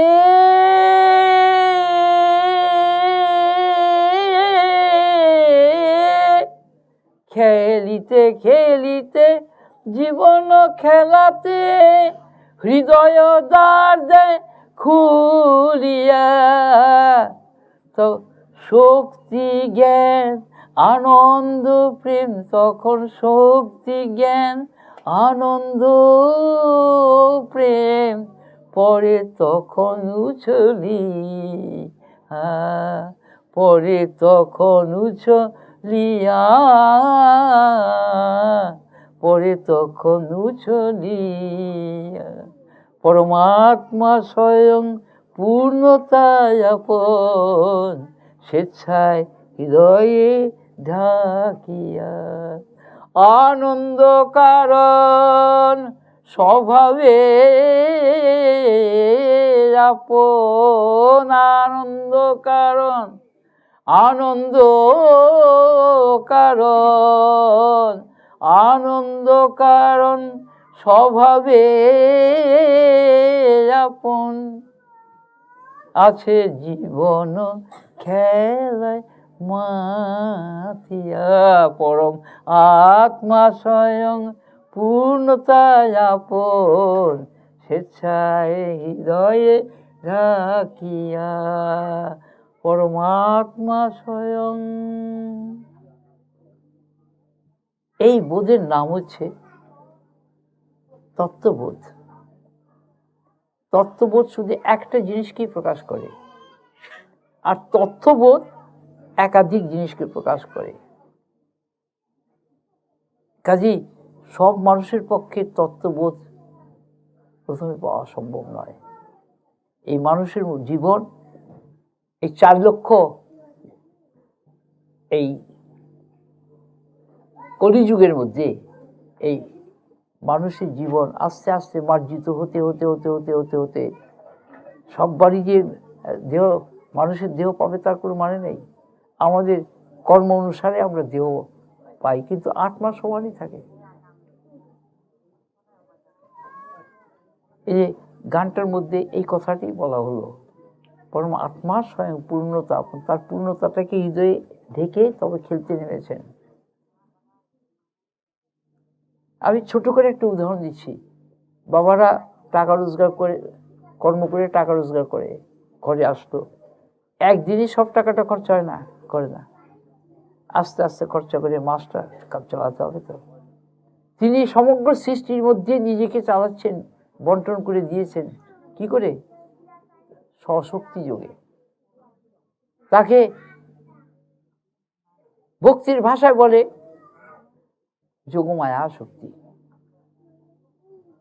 আর জ্ঞানীর ভাষায় বলে স্বরূপ শক্তি। যোগীরা বলে আত্মশক্তি, কর্মীরা বলে গুরু শক্তি, আর শাক্তরা বলে মাতৃকা শক্তি। আমি সব রহস্যটাকে একটু একটু করে বলে যাচ্ছি, যাতে মনের দ্বন্দ্ব, সংশয় এটা সরে যায়। জ্ঞান কি করে অজ্ঞানটাকে সরিয়ে দেয়? এই যে আলো অন্ধকারটাকে সরিয়ে দিচ্ছে, জ্ঞানের আরেক নাম হচ্ছে আলো। এই আলোর অধিকার আমরা সবাই, আলো কিছু না কিছু আছে, কিন্তু পূর্ণ আলোটা আমাদের আসছে না। জন্ম জন্মান্তরের থেকে আমাদের কি হয়? কতগুলো কর্মের অভ্যাস হয়, অভ্যাসের থেকে একটা অভিজ্ঞতা হয়। এই অভিজ্ঞতাটা বাড়তে বাড়তে কি হয়? যোগ্যতা আসে। যোগ্যতাটা বাড়তে বাড়তে হয় কি না? অধিকার আসে। এগুলো বিজ্ঞান। আসলে যে পরমাত্মা, সে যে প্রজ্ঞান ঘন। প্রজ্ঞান মানে প্রকৃষ্ট জ্ঞান স্বরূপ। ইংরেজিতে তাকে বলি উইজডম অ্যাবসলিউট। সেই প্রজ্ঞানের বক্ষে প্রজ্ঞানের অন্তর্নিহিত শক্তি লীলায়িত হলো, লীলায়িত হয়ে সে প্রকাশ হতে আরম্ভ করলো, এই বিজ্ঞান হতে আরম্ভ করলো। বিজ্ঞান মানে প্রকাশ। প্রজ্ঞানের প্রকাশের নাম হচ্ছে বিজ্ঞান। আবার বিজ্ঞানের থেকেও বিজ্ঞান আসছে, সেটা হচ্ছে জ্ঞানাভাস। তার থেকে হলো এই যে জীবের দেহ, ইন্দ্রিয়, প্রাণ, মন, বুদ্ধি, অহংকার, চিত্ত, এগুলো জ্ঞানাভাস, পুরো জ্ঞান নয়। তার পশ্চাতে রয়েছে জ্ঞান। জ্ঞানাভাসের থেকে আসলো একেবারে এই অজ্ঞান মানে এই জড়। আবার জড়তাকে ব্যবহার করে তার থেকে একটা অভিজ্ঞতা এসে আবার ফিরে যাচ্ছে। এই সবটাই হচ্ছে প্রাণের খেলা, মহাপ্রাণের খেলা। প্রাণের দুটা রূপ, একটা মুখ্য, একটা গৌণ। গৌণ প্রাণ দিয়ে কি হচ্ছে না? আমাদের দেহ তৈরি হচ্ছে, ইন্দ্রিয়, প্রাণ, মন, বুদ্ধি, এগুলো সব তৈরি হচ্ছে। আর মুখ্য প্রাণটা হৃদয়তে আছে আত্মা রূপে, সাক্ষী রূপে, যাকে আমরা জীবাত্মা বলছি। সে কি শুদ্ধ, অমল, বিমল, নিষ্ক্রিয়, সে কিচ্ছু করে না, শুধু সাক্ষী রূপে আছে। তাকে কেউ স্পর্শ করতে পারে না। যেমন আকাশ, আকাশকে জল দিয়ে ভিজানো যায় না, আগুন দিয়ে পোড়ানো যায় না, কোনো অস্ত্র দিয়ে নাশ করা যায় না। এই বড় যুদ্ধ হয়ে গেল, অ্যাটম বোমে শহরকে শহর, মানুষ সব ধ্বংস হয়ে গেল, কোটি কোটি মানুষ, কিন্তু আকাশ যেমন তেমন রয়ে গেছে। আমাদের দেহের ভিতরেও আকাশ আছে, বাইরেও আকাশ আছে। আকাশের থেকে সূক্ষ্ম হচ্ছে সেই আত্মা, সেই ঈশ্বর। সবটার মধ্যে কিন্তু রয়েছে ঈশ্বরের খেলা। এইটাকে জানার নামটি হচ্ছে জ্ঞান চর্চা, বিদ্যা চর্চা। আর এটাকে ছাড়া আবল তাবল এলোমেলোভাবে ব্যবহার করার নাম হচ্ছে অবিদ্যা চর্চা। আমরা এখন অবিদ্যার ঘরেই বাস করছি। বিদ্যার লক্ষণ হচ্ছে সমতা, অবিদ্যার লক্ষণ হচ্ছে বৈচিত্র্য প্রদান, একের থেকে আরেকটা পার্থক্য, ভেদ। এই জন্যে অবিদ্যার থেকে বিদ্যাতে, ওর জন্য আমরা বিদ্যার চর্চা করার জন্য স্কুল কলেজে পড়তে যাই, কিন্তু সেইখানেও ওই একই অবস্থা। সেই শিক্ষার এখন নেই। বিদ্যা আসলে পর তারপরে আসবে পরাবিদ্যা, যখন ঈশ্বরের সঙ্গে আমাদের একতা হবে, আপনতা হবে। যেমন বৃন্দাবনে কৃষ্ণলীলা হয়েছে। কৃষ্ণলীলার বৈশিষ্ট্যটা কি না? মুনি ঋষি, আত্মারাম মুনি ঋষিরা রামের সময়তে বন জঙ্গলে রাম যখন মুনি ঋষিদের সঙ্গে মিলিত হয়েছিলেন, তখন মুনি ঋষিরা রামকে প্রার্থনা করেছিল। তখন বলছে, মুনি ঋষি বলছে, দেখুন আমি এখন অন্য কাজে এসেছি, আপনাদের সঙ্গে সবার সঙ্গে আমার মিলিত হব আমি, যে দাপরে যখন আমি বৃন্দাবনে লীলা করব, তখন এই সবাই গোপী হয়ে আসলো, এই আত্মারাম মুনিরা। তারা সব আত্মারাম, একমাত্র কৃষ্ণ ছাড়া তারা কাউকে চেনে না, জানে না। তারা গৃহ কাজ করেছে, মন রয়েছে কৃষ্ণের দিকে। যেমন মা ঘরের কাজ করছে, মন রয়েছে বাচ্চার দিকে। বাছুর, গরুর বাছুর পাশে পাশে ঘুরছে, গরু ঘাস খাচ্ছে, মন রয়েছে বাছুরের দিকে। ঠিক এই উদাহরণ দেওয়া হয় বুঝবার সুবিধার জন্য। সুতরাং শ্রীকৃষ্ণের সঙ্গে সব রাধিকা, সব গোপীরা গোপীর সঙ্গে একটা করে কৃষ্ণ, তার মানে আত্মা সবার মধ্যে বিদ্যমান। এটার একটা ডিমনস্ট্রেশন বৃন্দাবনে রাসলীলাতে প্রকাশ করা হলো। কিন্তু এই রাসলীলা অবিরাম আমাদের হৃদয়তে হয়ে চলছে। এইটি হচ্ছে মহাজন বাণী। বৃন্দাবনটা হচ্ছে হৃদয় বৃন্দাবন, সেখানে রাধাকৃষ্ণের নিত্য মিলন, অবিরাম বিরহ আর মিলন খেলা হয়ে চলছে। সেটা মহাজন অর্থাৎ যারা অনুভবসিদ্ধ পুরুষ তারা এটাকে লোককে বুঝিয়ে দেন, সবাই বুঝতে পারবে না।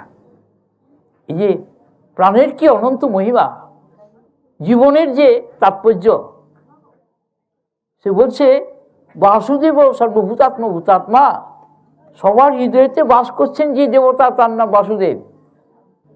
সেই বাসুদেবকে অবজ্ঞা করো না, অবহেলা করো না, তাকে লাঞ্ছনা দিও না, তাকে কষ্ট দিও না, তাহলে তুমি নিজেই কষ্ট পাবে। কারণ ওটা রিটার্ন নিজের কাছে ফিরে আসবে। কারণ একটাই মাত্র আত্মা, তার দরজা হচ্ছে অনেকগুলি, প্রত্যেকটি দেহ হচ্ছে তার একটা করে মাউথ পিস। এটাকে বুঝবার জন্যে একসময় বলা হয়েছিল মস্ত বড় একটা মেটালেরই হোক, ধাতুরই হোক বা মাটিরই একটা জার, যার মধ্যে জ্বালা ধান চাল রাখা হয়, এরকম বড় একটা জ্বালা, লক্ষ লক্ষ তার মধ্যে ফুটো, তার ভিতরে একটা খুব পাওয়ারফুল একটা বাল্ব রাখা হয়েছে, ওই ফুটো দিয়ে আলো বাইরে এসে পড়ছে। তা আমাদের দেহের ভিতরে সেই প্রাণ চৈতন্যটা হচ্ছে ভীষণ জ্যোতি। সেটা চোখের মধ্যে দিয়ে প্রকাশ হচ্ছে, কানের মধ্যে দিয়ে প্রকাশ হচ্ছে, নাকের মধ্যে দিয়ে প্রকাশ হচ্ছে, মুখের মধ্যে দিয়ে প্রকাশ হচ্ছে, হাত পায়ের মধ্যে দিয়ে প্রকাশ হচ্ছে। আমি একটা উদাহরণ দিয়ে বলেছি এগুলো বুঝবার সুবিধার জন্য। তার কারণ আমাদের বুদ্ধি সবসময় তো একাগ্র থাকে না, তাকে একাগ্র করে নিতে হয় কি দিয়ে? কথা দিয়ে, আচরণ দিয়ে। এই যে কালকে বললাম যে ছোট বাচ্চারা পড়াশোনা করতে চায় না, চঞ্চল মন, অস্থির ছোটাছুটি করছে, মায়েরা কন্ট্রোল করতে পারে না। এরকম অনেক ঘটনা ঘটেছে অনেক বাড়িতে। আমাকে বলছে দেখুন এদের মানুষ করা যাবে না, এরা পড়াশোনা করছে না, কিছু করছে না। তোমরা বললো তোমরা জানো না এদের নিয়ে কি করে ব্যবহার করতে, জানো না। মা বাবা তো হয়েছ, কিন্তু মা বাবা হওয়ার আগে শিক্ষা নেওয়া উচিত ছিল যে সন্তান হলে তাকে কি করে লালন পালন করবে। তো তাদের বলা হলো দেখো তোমরা তো ওদের পড়াতে বসাতে পারো না, দেখো আমি ওদের সঙ্গে আমি খেলতে খেলতে খেলতে খেলতে ওদের নিয়ে বলো চল একটা মজার গল্প বলছি, দেখ রাস্তা আস্তে আস্তে একটা কি কাণ্ড হয়েছে জানিস, সব কি হয়েছে তো গল্প বলতে আর মুখে চারদিক থেকে ছুটে এসে বাচ্চাগুলো একেবারে আমার আস্তে আস্তে কাছে এসে কারে শরীরের মধ্যে ঝাঁপিয়ে পড়ছে। তারপরে আমি 1.5-2 ঘন্টা গল্প বলার পরে তখন বললাম দেখলি 1.5 ঘন্টা এরা কি করে আমার কথা শুনলো। এর মধ্যে আছে প্রেম, ভালোবাসা। মা বাবা হলেই হলো না, যে ভক্ত গান করে না, মা হওয়া কি মুখের কথা, কেবল প্রসব করলেই হয় না মাতা। সত্যি কথা, বাবা মা হওয়া এ তো ঈশ্বর স্বয়ং মা বাবা হয়ে আসছেন, মহাগুরু গুরু বেশে তিনি জগতে আসেন লোককে শিক্ষা দিতে। এই মা বাবা হয়ে এসে সন্তানকে তৈরি করে দিয়ে যাচ্ছেন। মা বাবার তপস্যার ফল হচ্ছে সন্তান। এই যে মহাগুরু, গুরু 4 প্রকার, একই গুরু মহাগুরু, দ্বিতীয় গুরু হচ্ছে শিক্ষাগুরু, সে কি পরম গুরু। কি করছে? এই যে রূপ নামের পরিচয়টা জানি, এটা কি, এটা কোথায় পাওয়া যায়, কি করে হলো, এই সমস্ত জিনিস শিক্ষা দিচ্ছে। এটা হচ্ছে পরম গুরু। তারপরে পরাৎ পরম গুরু কারণটাকে শিক্ষা দিচ্ছে, কার্যটা হচ্ছে কার্যের পিছনে কারণ কি, সেই জন্যে পরাৎ পরম গুরু দীক্ষা দিচ্ছে, ঈশ্বরের কথা বলছে, দেবদেবীর কথা বলছে, সূক্ষ্ম স্তরের কথা বলছে। কিন্তু পরাৎ পরম গুরু যিনি পরমেষ্টি গুরু, তিনি শুধু একমাত্র আত্মা কথা বলবেন, আর কোনো কথা না। একের কথা বলবেন, অদ্বয়ের কথা বলবেন, অমৃতের কথা বলবেন, মুক্তির কথা বলবেন, শান্তির কথা বলবেন, আনন্দের কথা বলবেন। কেননা মানুষের দুঃখের থেকে সরিয়ে আনতে হবে, ভাবনার থেকে সরিয়ে আনতে হবে। তার জন্য প্রার্থনা হচ্ছে অসত মা সৎগময়, অর্থাৎ অসত্যের থেকে আমাকে সত্যে নিয়ে চলো। তমস মা জ্যোতির্গময়, অন্ধকারের থেকে অজ্ঞানের থেকে বৈচিত্র্যের থেকে আমাকে অদ্বয় একত্রে নিয়ে চলো, আবতে নিয়ে চলো। আর কি মৃত্যুর মা অমৃতঙ্গময়, মৃত্যু লোকের থেকে আমাকে অমৃত লোকে নিয়ে চলো। হে অমৃতের সন্তান, শোনো তোমার আসল পরিচয়। তুমি মৃত্যুর অধীন নও, ভুলে গেছ, তুমি ভুলটাকে এবার ভাঙো। অনেক সময় হয়ে গেছে, অনেক ঘুমিয়েছ, এবার ঘুমের থেকে জেগে ওঠো, এবার আত্মচিন্তা করো, ঈশ্বরের চিন্তা করো। তার জন্যে যিনি মহান বলছে উত্তিষ্ঠত, ওঠো, জাগো, উত্তিষ্ঠত, জেগে ওঠো, প্রাপ্য বরান নিবোধ হতো, অর্থাৎ বরণীয় যে পরম গুরুর আশ্রয় নাও, যিনি তোমাকে তোমার সমস্ত মল ধৌত করে তোমাকে বিশুদ্ধ করে নেবেন, পূর্ণ করে নেবেন। সেই যে পূর্ণতা আপন, সেই হৃদয়ে ছিল ঢাকা, সেটাকে খুলে তোমাকে মুক্ত করে নেবেন। আজকে এইখানে আমাকে শেষ করতে হবে। এখানে আসা সমস্যাকে মিট করে, এটা সব আগে থাকতে সব ঠিক করা ছিল। এই হচ্ছে ঈশ্বরের বিধান। কারোই জানা ছিল না ঠিক, কিন্তু এ জানতো যথা সময়েতে যোগাযোগ হয়ে গেছে। এইভাবে ঈশ্বর কীভাবে যে তার মানে ইচ্ছাকে পূরণ করে যাচ্ছেন, এ বোঝা সত্যি কঠিন, সত্যি কঠিন। আমরা বুদ্ধি দিয়ে তার নাগাল পাই না, সেই জন্য বুদ্ধিকে তার চরণে সেবা। মন তুলসী বুদ্ধি চন্দন, যে জন তারে দিতে পারে, সেই তাই পায় তার কৃপা পূর্ণ করে, অবশেষে মিশে যায় তার সঙ্গে এক হয়ে চিরতরে। এই মন তুলসী বুদ্ধি চন্দন, এটা তার সেবায় দিতে হবে। খালি ব্যক্তিগত আমার সেবায় দেখলে চলবে না। এবার তোমাদের পরের পর্ব যা আছে, হ্যাঁ, সব বসে থাকো, তোমাদের সবাইকে দিয়ে দেবে, কেউ বাদ যাবে না। উঠো না কেউ, তাহলে গোলমাল হয়ে যাবে।